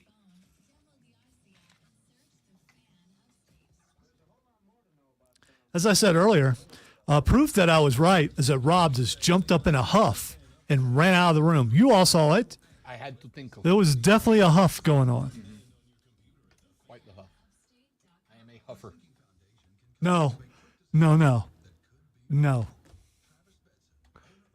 That's something you don't want to say. That's a heifer. It's different. No. There's, I believe huffing is like Oh, yeah. sniffing like gasoline and paint thinner and stuff. So you're not that person.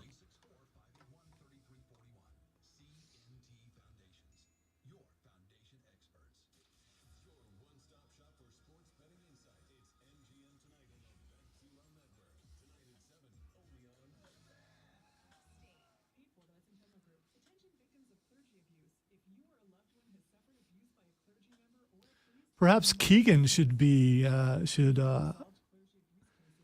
clarify which one he believes is correct. Clarify.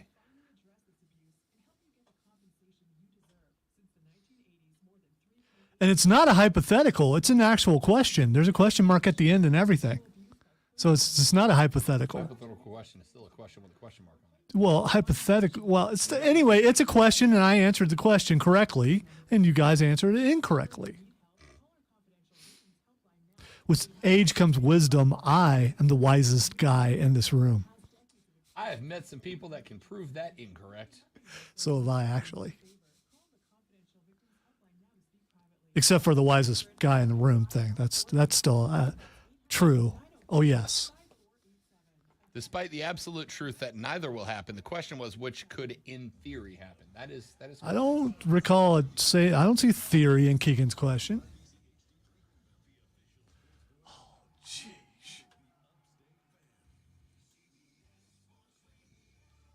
In the world are we a minute short?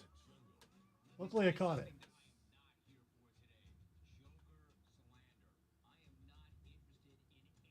That's what I get for getting in arguments and not paying attention to my incorrect math.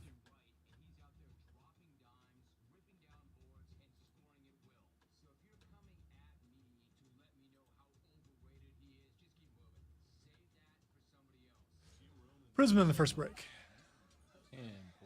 But that looked weird.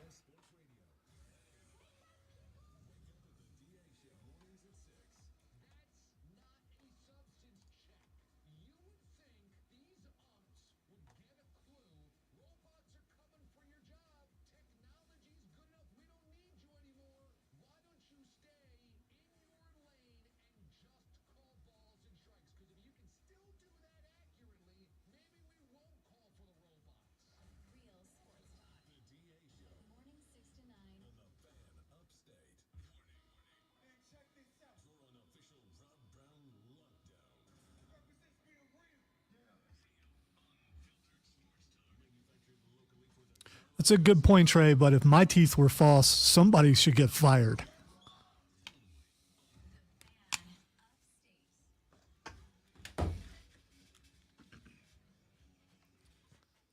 Here we go. The third, the final, the best, the money hour of the Rob Brown Show goes now. This is the Fan Upstate. Hello, Upstate South Carolina. Hello, America. Hello, world. Great to be with you. One more hour to go. Here on the midweek edition, are you getting out Excedrin, Lonzo? Is that what's happening here? Sorry, I'll keep it down the rest of the hour. Ladies and gentlemen, thank you so much for joining us here on the show. I'm Rob. He's Lonzo. We're very glad to have you with us here on a beautiful upstate Wednesday afternoon. Skies are blue, not a cloud to be seen. Weather floating around the low 80s. Just a beautiful day for a little golf here in the upstate. If you are someone flying a jet Too right loud, now, Lonzo. let the chemtrails go just to make Rob mad, please. Hot dogs got him. Might as well go with chemtrails to end the day. You know, I was trying to keep it down to help with your headache. It was just one note. You hit one note. I don't know what key it was, but one note got me. Taking out my own producer. Like Black Bolt, man. Excuse me. Executive producer. Executive producer. That's on me. That's my bad. I know better. Preferred Home Services text lines open for you at 71307, 71307. Start your text with ESPN. We will read them on the air. You may tweet us at The Rob Brown Show, at Lonzo Onward, and you can tweet everybody at the station at The Fan Upstate, All the different ways for you to get in touch with us on the radio broadcast today. Hope that you'll join us and have a little fun with us. So, yesterday, nary but a couple of hours after we got off of the air, Clemson announced that after going back-to-back seasons without making the NCAA men's baseball tournament, that their head coach has been released. Monty Lee, no longer the head coach of the baseball team. A national search to find his replacement is underway. This was Lee's 7th season as the head coach of the Tigers. Suffered through a losing season in 2021. The Tigers bounced back to win 35 games this year, but it was not enough to avoid missing the NCAA tournament for the first time since the mid-'80s in consecutive seasons. Lee was hired back during the Dan Radakovich days after Jack Leggett was let go. Lee came over from the College of Charleston, where he was very successful. His first team in Clemson won the ACC Tournament Championship. His first 4 teams played in the NCAA Regionals, 3 of them at home, but Clemson never got past the regional round.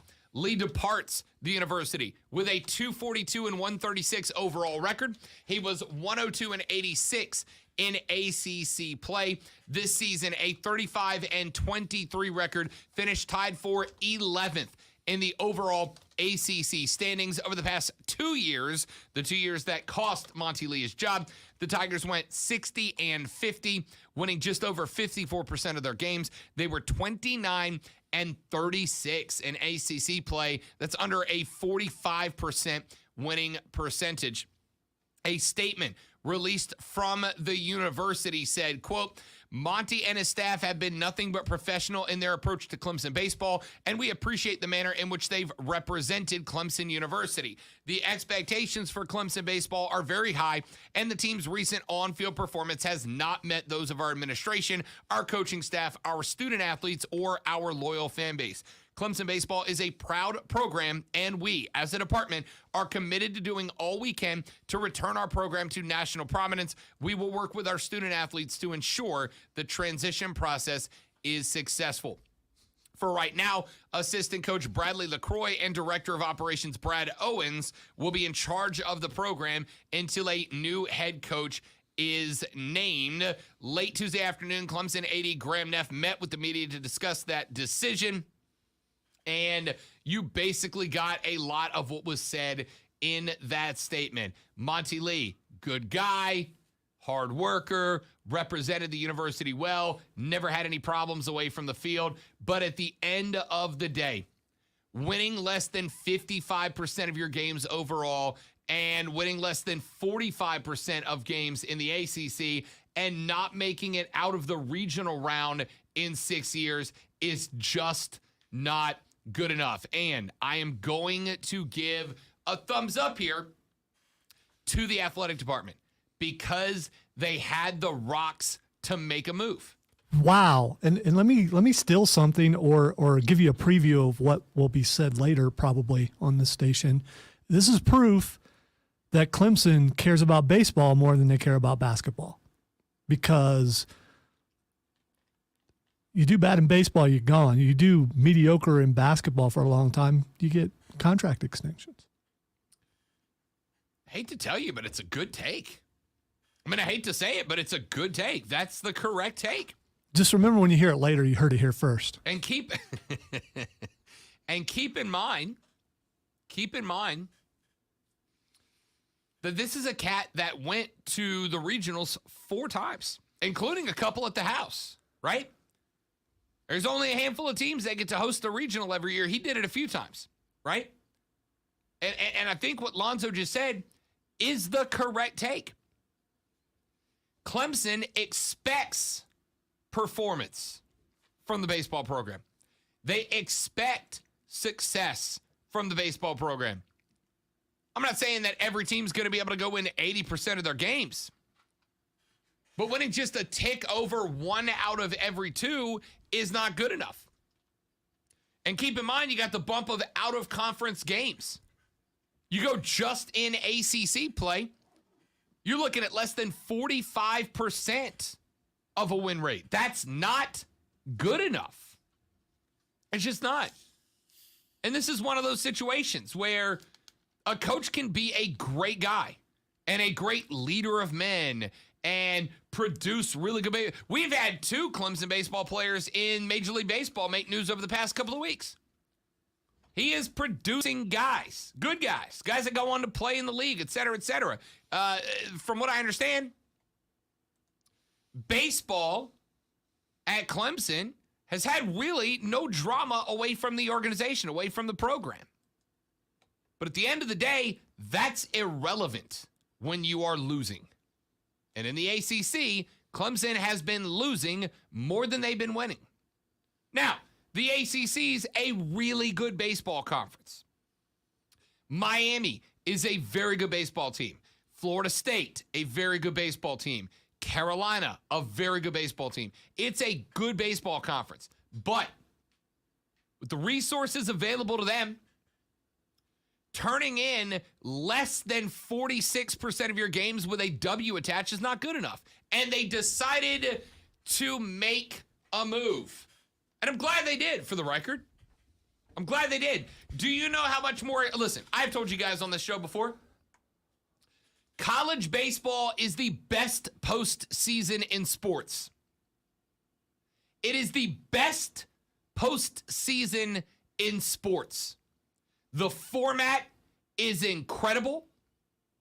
The rewards for teams that are good enough to host a regional are incredible. Omaha is amazing as an environment. I have yet to go. It's on the bucket list for me. College baseball has the best postseason in sports, and I am not excited to talk about it. Not because I personally am not excited to talk about it, but because, for the most part, you guys have nothing in the game here. The Gamecocks did not make a regional. The Tigers did not make a regional. I don't have a team to latch onto and go, let's talk college baseball postseason. You know, I got Auburn in there. I got Florida State in there. The SEC and the ACC both have 9 teams. 9. But not the 2 that are here. And as Lonzo very correctly pointed out a minute ago, this looks to me like Clemson cares more about baseball than basketball, right? South Carolina basketball made a move. They got rid of their guy who was toiling in mediocrity. Frank Martin, by all accounts, seemed like an okay guy. Seemed like a guy a lot of players wanted to play for. That is why, when it got sideways, South Carolina watched a handful of basketball players transfer out. We'll see if Lamont Paris is the guy. They said, enough of the mediocrity, let's make a move. Clemson just did the same thing with baseball. Enough of the mediocrity. Yes, the ACC is a tough conference, but it is not acceptable to lose more games than you win in conference play, and that's what happened over the tenure of Monty Lee. And if that is the case, then make the move. Have the stones to make the call and say, this isn't good enough. And by the way, I love this statement from Clemson. The team's recent on-field performance has not met those expectations of our administration, coaching staff, student athletes, or fan base. That's a bold statement, and it is correct. It is correct. I talk Clemson baseball with friends of mine off the radio. I've had these conversations, and they have told me it's not good enough. There is no reason, none, that Clemson can't make a regional every year. Every year. There are 64 spots. There are 16 regionals. And you're telling me you can't make it? You're telling me that you can't get in. You're telling me that 9 ACC schools got to go to the regional and you could not get one of those spots. That's not good enough. It's just not good enough, man. It's just not. You're telling me Coastal Carolina can get an at-large bid and get in, but you can't? It's not good enough. It's just not. So they had the stones. They made the move. Why is it, out of curiosity, why is it that you can make this move in baseball, that you can come out and say, this program isn't good enough right now? This program is not good enough. The results aren't there. The numbers aren't there. And we are too damn proud to not be able to make a regional twice in a row. And again, before you go, Rob, making a regional is hard. There's only 64 spots. I understand that. As I pointed out, the first time since the mid-'80s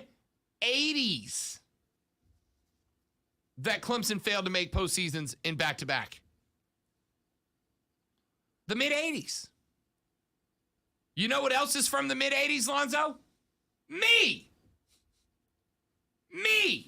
I am from the mid-'80s. So effectively, this has happened one time in the entire lifespan of me. I had to tell you, if something happens consistently since I've been alive on the planet, when that thing doesn't happen, yeah, it's kind of a shock. It's a bit of a shock. And I would absolutely argue that this is indeed a bit of a shock. So they made the move. So why is it that Clemson can have the rocks to say, this isn't good enough, we don't accept these results, we demand better results, and you didn't give them to us, so we will move on and find a guy who will? Why is it you can do that in baseball? You got the guts to pull this trigger, but here you sit over here in basketball and won't make the same move. Is it fan expectation or is it university expectation? A little bit of both. What they believe should happen, that baseball is held to a higher standard than basketball. Do they believe that people don't care about basketball as much? I mean, obviously, baseball has been the number 2 at Clemson for a while. Sure. Although you could say softball might be now because they're pretty good. 2 years and they've been killing it. 2 years they've been killing it. I mean, I don't know is the answer to that, right? I don't know is the I can't imagine. Having been to a Clemson baseball game, I've been to 2 Clemson baseball games. More people go to basketball games, all right? They just do. More students go to basketball games. More fans come to basketball games. I've seen it with my own 2 eyes. So I don't know if they can chalk it up and blame it on the fans. I don't know if they can chalk it up and accept it themselves. I don't know what it is. But what I do know is they had the guts to look at the numbers of the baseball program and go, this ain't good enough. But they sit there and accept the results of the basketball program, which ain't good enough. And again, I'm going to be real with you. I'm going to be honest with you. I have tracked Clemson sports in the past. Because when I was down in Florida, I was an hour and a half from Tallahassee. We covered a lot of Florida State. And so being another ACC school, we obviously kept eyes on the rest of the ACC, Clemson being one of those schools. But I'm not intimately familiar. I'm intimately familiar with Clemson fans in that I've been here 2.5 years now. Right? But I haven't been around Clemson fans my whole life. It's been 2.5 years. So what are you guys at? Where are you guys at? Do you care more about baseball, basketball? Do you give them equal time? Does it surprise you that the Clemson front office was willing to take this shot and pull the trigger to move on to a new baseball coach after basically less than mediocrity for the past 2 years? I mean, really 6, but 2 years of missing regionals. Yet basketball seems to be toiling in mediocrity. Basketball can't seem to figure it out. Now, remember, 2020, the Clemson basketball program was on the floor to play FSU for an ACC championship that got shut down due to COVID like 5 minutes before tip-off. I'll never forget that day. I was sitting in this chair. We were about to go live on the stream. We were just going to talk about the game live on the stream when everything shut down and the guys on play-by-play were like, all right, hold up. We're getting some breaking news here. And they canceled that game. But first-round exits, NIT appearances have been regularly consistent. Yet baseball got 2 years of missing the regionals before Clemson went, not good enough, time to move on. That, yeah, it's a little bit shocking to me. So Clemson fans, where do you fall on this? Good move, bad move? Are you surprised? Are you not surprised? Where do you come down on all this? Texture said, fan, soccer is a close second or third at Clemson. It should be. Your men's soccer team is the model right now, right? It's the model. It's the best in the country. It's the model. Is it? That's a fair question. Is soccer on the level of basketball at Clemson right now? Again, I don't know. I have not made it to a Clemson soccer match yet. I'm a soccer guy. You better believe when the season starts, I will. But I got $1 says Clemson does not put the same amount of fans in a soccer match as they do a basketball game. Do you want to take that bet, Lonzo? I doubt it.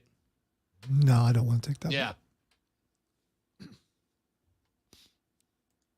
One of those is a generating sport. One of those isn't. I'm a big soccer guy. You know that about me. But are you good with this? 844 fan phone. 844 FANFONE. 844-326-3663. You can also shoot us a text on the Preferred Home Services text line at 71307. 71307. Start your text with FAN, FAM. We'll read them on the air. Let's take a break. Come back. Rock through the midway point of the last hour of the Rob Brown Show right here on the Fan Upstate. Where's my...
Hello, friends.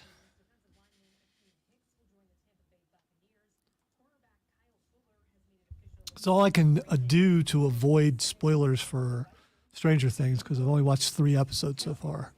I think it's like the first 7 have dropped until like a month from now. So I'm getting a little antsy. I want to watch the rest of them. You would enjoy Vecna. I'm just telling you. Yes. Yes. The effects are excellent. I'll probably watch it. But I guess I gotta go watch what season is 4? Yeah. So I gotta go watch 3. Some people didn't like 3, but I enjoyed 3.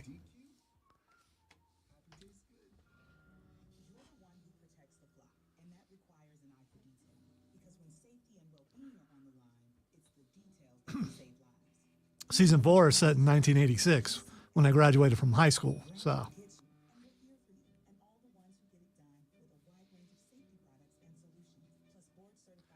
season 3 deals with the Cold War and malls. So, I mean, you know.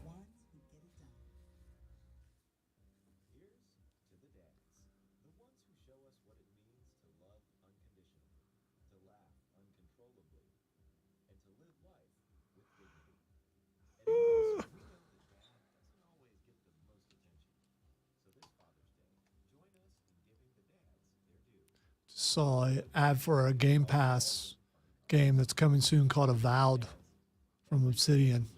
It's first person with magic and swords and set in the Pillars of Eternity universe. Looks pretty cool.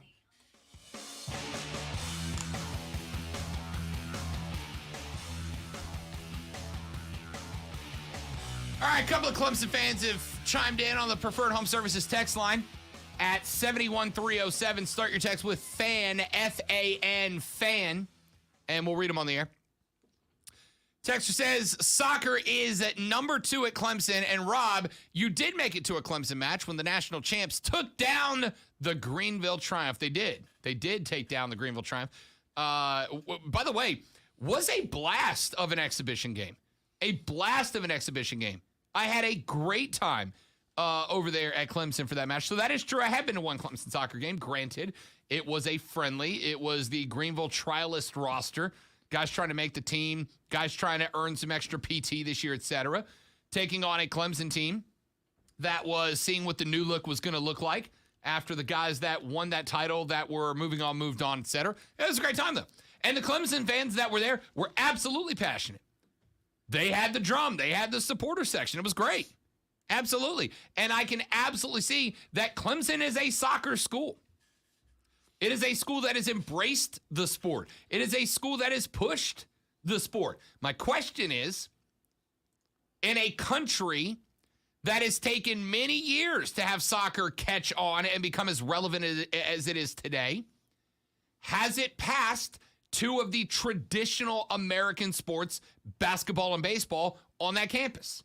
Now, I'll tell you, I think there's a good chance it does surpass baseball down the line because, like it or not, and I don't know what the suggestions are to fix it, but like it or not, younger people are turning away from baseball and turning to soccer. It's a more energetic sport. It never lets up. It never slows down, whereas a lot of them consider baseball boring. I'm not saying they're right or wrong. I'm saying that's how they feel about it, right? I'm saying that's how they feel about it. And because that's how they feel about it, it is catching on. Will it surpass? Has it surpassed baseball or basketball? That's my question. Texter said, I had the exact same thought about the basketball program, Alonzo. Second, the skies are clear today. That's from Roger and Taylor's. Thank you, Roger. Appreciate that. The chemtrail update. Just one regular little cloud out there today. We still got 30 minutes. Another texter said, I'm going to make a Rob Brown Show special hot dog called the Ken Trail. Hot dog, chili, and 2 thin stripes of coleslaw. Commitment to the cause. I like it. That sounds nice and delicious. No, it doesn't have coleslaw on it. Texter says, let's see. You guys are blowing up the text line. I like it. The reason basketball hasn't made the switch is because the new AD was close to the basketball program before he became the AD. Too close to Brad right now to make the move. That's fair. Fair. But again, your new AD has not had a basketball season yet, right? Your new AD has not had a basketball season. Does he want to get one under the belt before he makes a move? Or does he want to come in and put his hands on the program and make it his time? This is his tenure. This is his time as the guy in charge of the basketball program. I would say do it. Like, even if you're close to Brad, I understand it, but you've got to recognize you might be close to Brad Brownell. And I don't know how close he is to Brad Brownell, but you've got to understand that you may be close to him. The fans are not. They don't have a personal relationship with this guy. At the end of the day, all they give a gosh darn about is that basketball team winning and making tournaments and making runs. And that's it. That's it. Texture says, do the fans at Clemson basketball games come to see Clemson or the other soon-to-be stars at other schools? That's a fair point. That's a fair point. When Duke brought Paolo Banchero down to play at Clemson, did people show up to watch Clemson, or did they show up to watch a lottery NBA pick before he goes to the league? That's a very fair question. Texter says, I would say that Brad Brownell should be looking for a job because the new athletic administration at Clemson has made a statement. I got to go find the rest of that text. Hang on for me. But yeah, so most of the texts that are coming in, so far seem to be that you're ready for that switch to be made too. And that there's a little bit of encouragement by the fact that the AD was willing to make this move. Because remember, it's his first baseball season too, right? And he was willing to make that move. All right, I would say that Brad Brownell should be looking for a job because the new athletic administration at Clemson has made a statement and says, hey, 45% ain't going to get it done. That's the facts. That's from G-Man. Appreciate that text, G-Man. You can text as well on the Preferred Home Services text line at 71307. Start your text with FAN, F-A-M. We'll read them on the air. It says 45%, and that is what this message is, right? It's literally what that statement said. Our program, our coaching staff, our administration, our students, and our fans have expectations for the baseball program, and 45% conference win rate ain't it, bro. We got to make a move. So he made the move the first baseball season. Will he make the move the first basketball season? I mean, it's too late. It's probably too late to do it now for basketball season for the next season. But if you roll out another season like this one, it won't be too late at that point, will it? Texture says, I see more soccer jerseys worn by the general public than basketball jerseys or apparel. Ticket sales is not the only form of revenue. No, listen, I would absolutely agree. And I acknowledge and admit that I am biased in that I hang out with large swaths of soccer fans. But if we go to downtown GVL right now or downtown the Berg right now and walk around, I would be willing to bet money that if we counted soccer apparel and basketball apparel, and it's from a basketball, I love soccer and basketball. If we go downtown and count apparel from both soccer teams and basketball teams, and even if I let you exclude the Greenville Triumph, Lonzo, I see more. In fact, I would even go so far as to say I see more European soccer gear than I see basketball gear the last couple of years. This is a little unfair comparison because most people don't wear basketball jerseys because they're basically muscle shirts, and people don't wear those in play. Well, not everybody can put on the gun show that you can, okay? There are some people who got flabby arms, skinny arms, or arms that are way too big. I somehow have both of those qualities. Okay. So I think it's unfair as far as that goes. Because I think you go to most places, most cities and towns and around the country, and you're going to see more. You're going to see less basketball jerseys because people don't rock the muscle shirt. That's why I expanded it to apparel. Right? Because So if you mean like T-shirts or something, that's different. But yeah, I do not own a Pelicans. Scratch that. That's not true. I own like 9 basketball jerseys, but I don't wear them out of that house for the exact reason. I look like garbage in a basketball jersey. Which is why I've never bought a basketball jersey. In my case, it's the hair. It's just a lot of it. So not on my head either. I'm talking about, Gross, so, but we got it. Yeah. At least it's not red because that just, it's no offense, but that's just worse. So people Damn, don't. just taking down the entire No, ginger community. No. Just dudes. Ginger dudes. Don't do that. I own basketball jerseys, and basketball jerseys are worn around the house. Yeah, right? but do you wear your basketball jersey over a t-shirt? If I wear it out, yeah. Okay, all if right. I'm leaving the house, yeah. But basketball jerseys get worn around the house for me. But that's why I said apparel, right? I'm including in that. I'm including in that basketball shirts, basketball hoodies. And every now and then I see one. I'll see a Hawks jersey or a Lakers jacket or a Nets hat floating around every now and then. I don't think there's anyone in this building who could rock a basketball jersey. That includes Diesel. Probably the only one with a shot. Yeah, but the only one with a normally I give praise where it's due, and Diesel deserves all of it. But yeah, he's the only one on this station that's close to in shape. Yeah, but and I'm not just talking about station. I'm talking building. From the people I know in the building, at least upstairs, he's probably got the best shot, and he probably shouldn't be doing it. And he wouldn't because he's not a basketball guy. So, but that is why I expanded it to apparel. And I do see, like I said, I see Lakers jackets and hats. I see net stuff. I see the occasional Hawks gear make an appearance. But I go to bars an irresponsible amount of times. And I'm telling you now that I see more soccer gear than basketball gear in bars. The question that I had to circle this back around is that true amongst the Clemson fan base? If we go to the university tomorrow and walk around the commons or the green or whatever y'all got there. don't say we. Orange gives me a rash. If I go to Clemson and walk around the commons or the green or whatever y'all got, will I see more kids rocking Clemson soccer gear or Clemson basketball gear? I gotta guess. It's probably the one that just won a natty. That's my guess.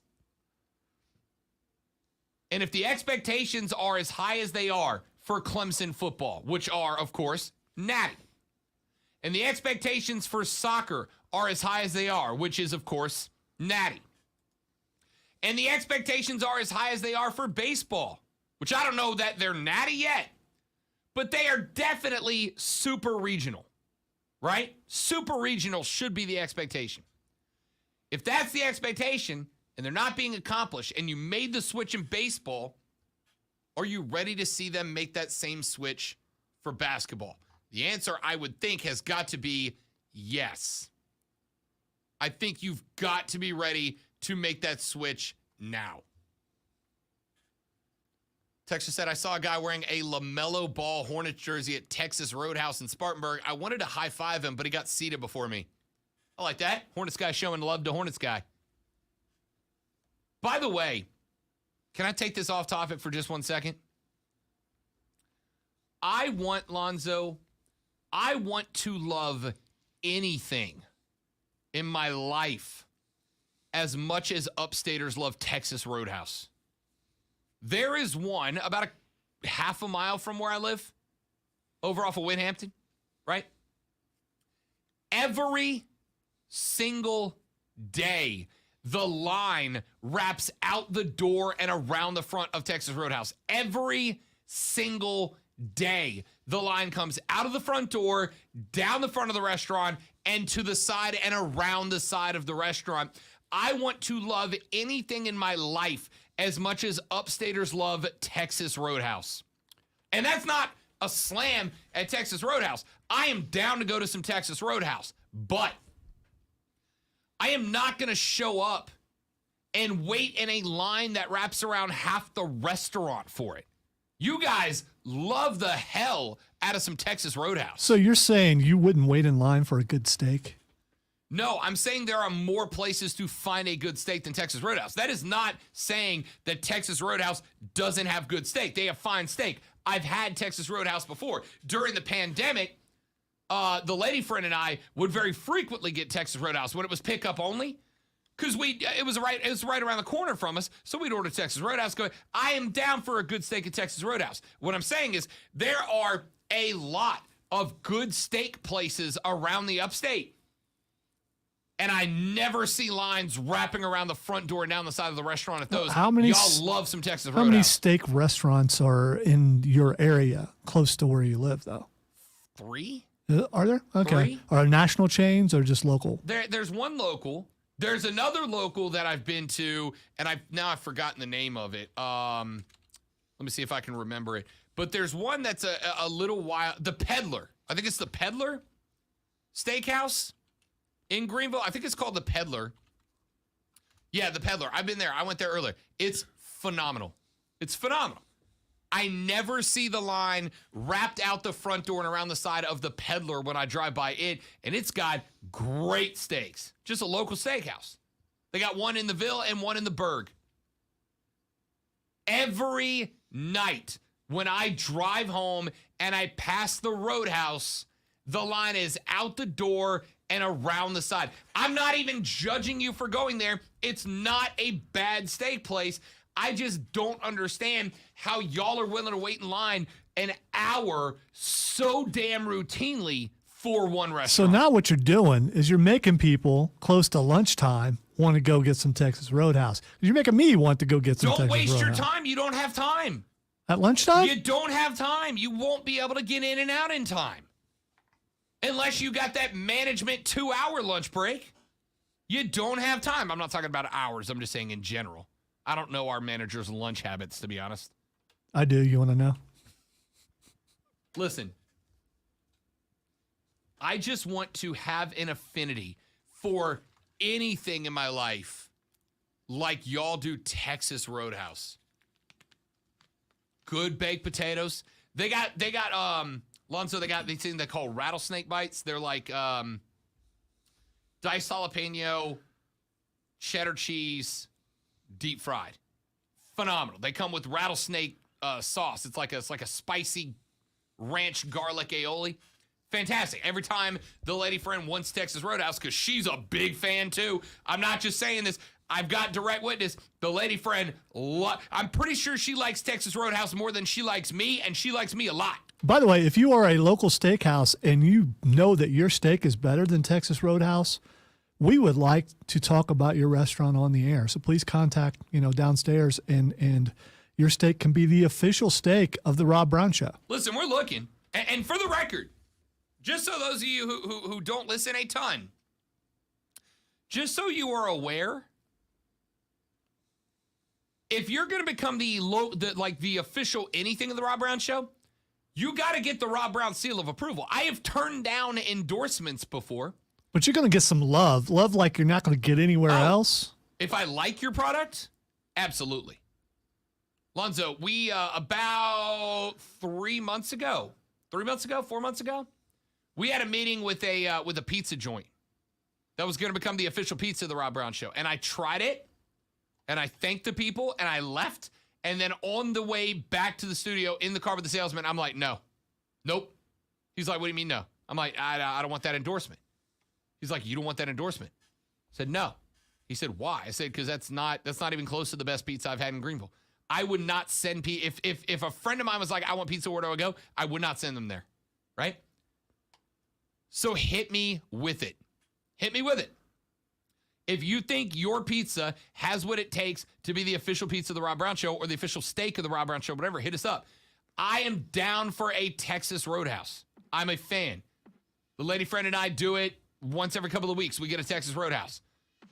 But I am not waiting in line for an hour, and every night the line's wrapped around the building. I don't get it. Let's take a break. Back after this on the Rob Brown Show. This is the Fan Upstate.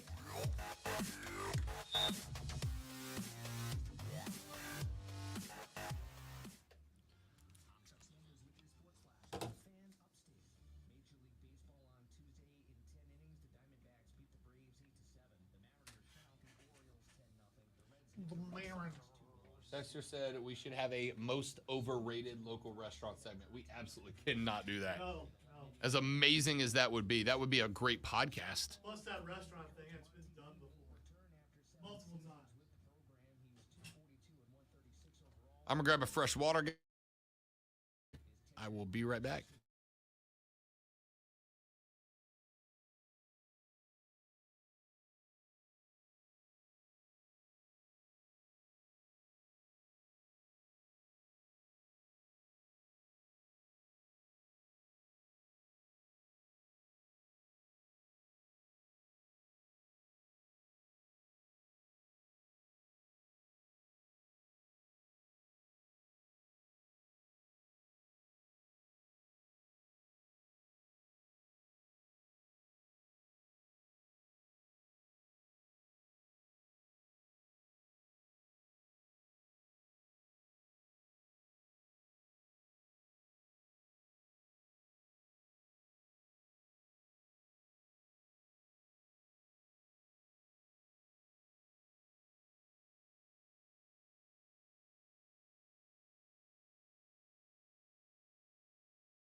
I was throwing shuriken. What? If I was throwing shuriken, you know, yes, if we're throwing those, be putting a serious hurt on people. I have not. I've watched Cameron do it at the Renaissance Festival. I saw him do it. There's an axe throwing place at Hampton Station on Tuesdays. They do it's called like Throw It All Thursday or Tuesday or whatever it is. But you can throw war axes, like big long war axes.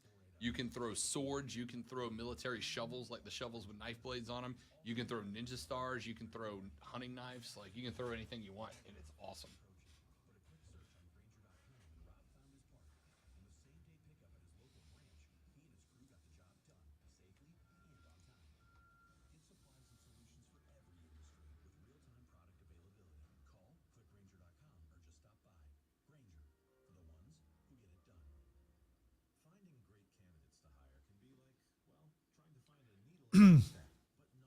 All right, read the last message on the Facebook stream. Pizza and then some and easily. Is that good or bad? Yeah, that's good.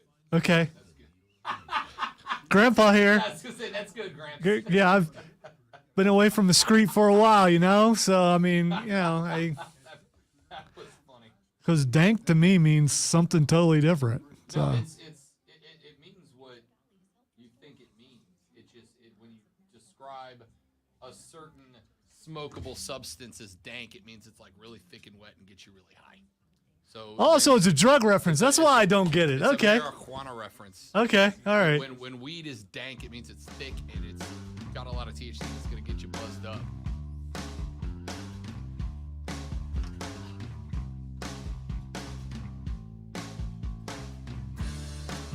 Patrick said in the stream, pizza and then some and easily is dank AF every time. And Lonzo went, is that good? Yes, Grandpa. And now, the Rob Brown Show presents Twitter trending Oh, topics. man. Hey, I don't feel bad about that at all. I don't know. I'm not going to sit there and be that guy that pretends like, oh yeah, I know what that means. Now I know. I explained to him where the word dank comes from and why dank means good. And he's like, oh, well, that's why I don't get it. Correct.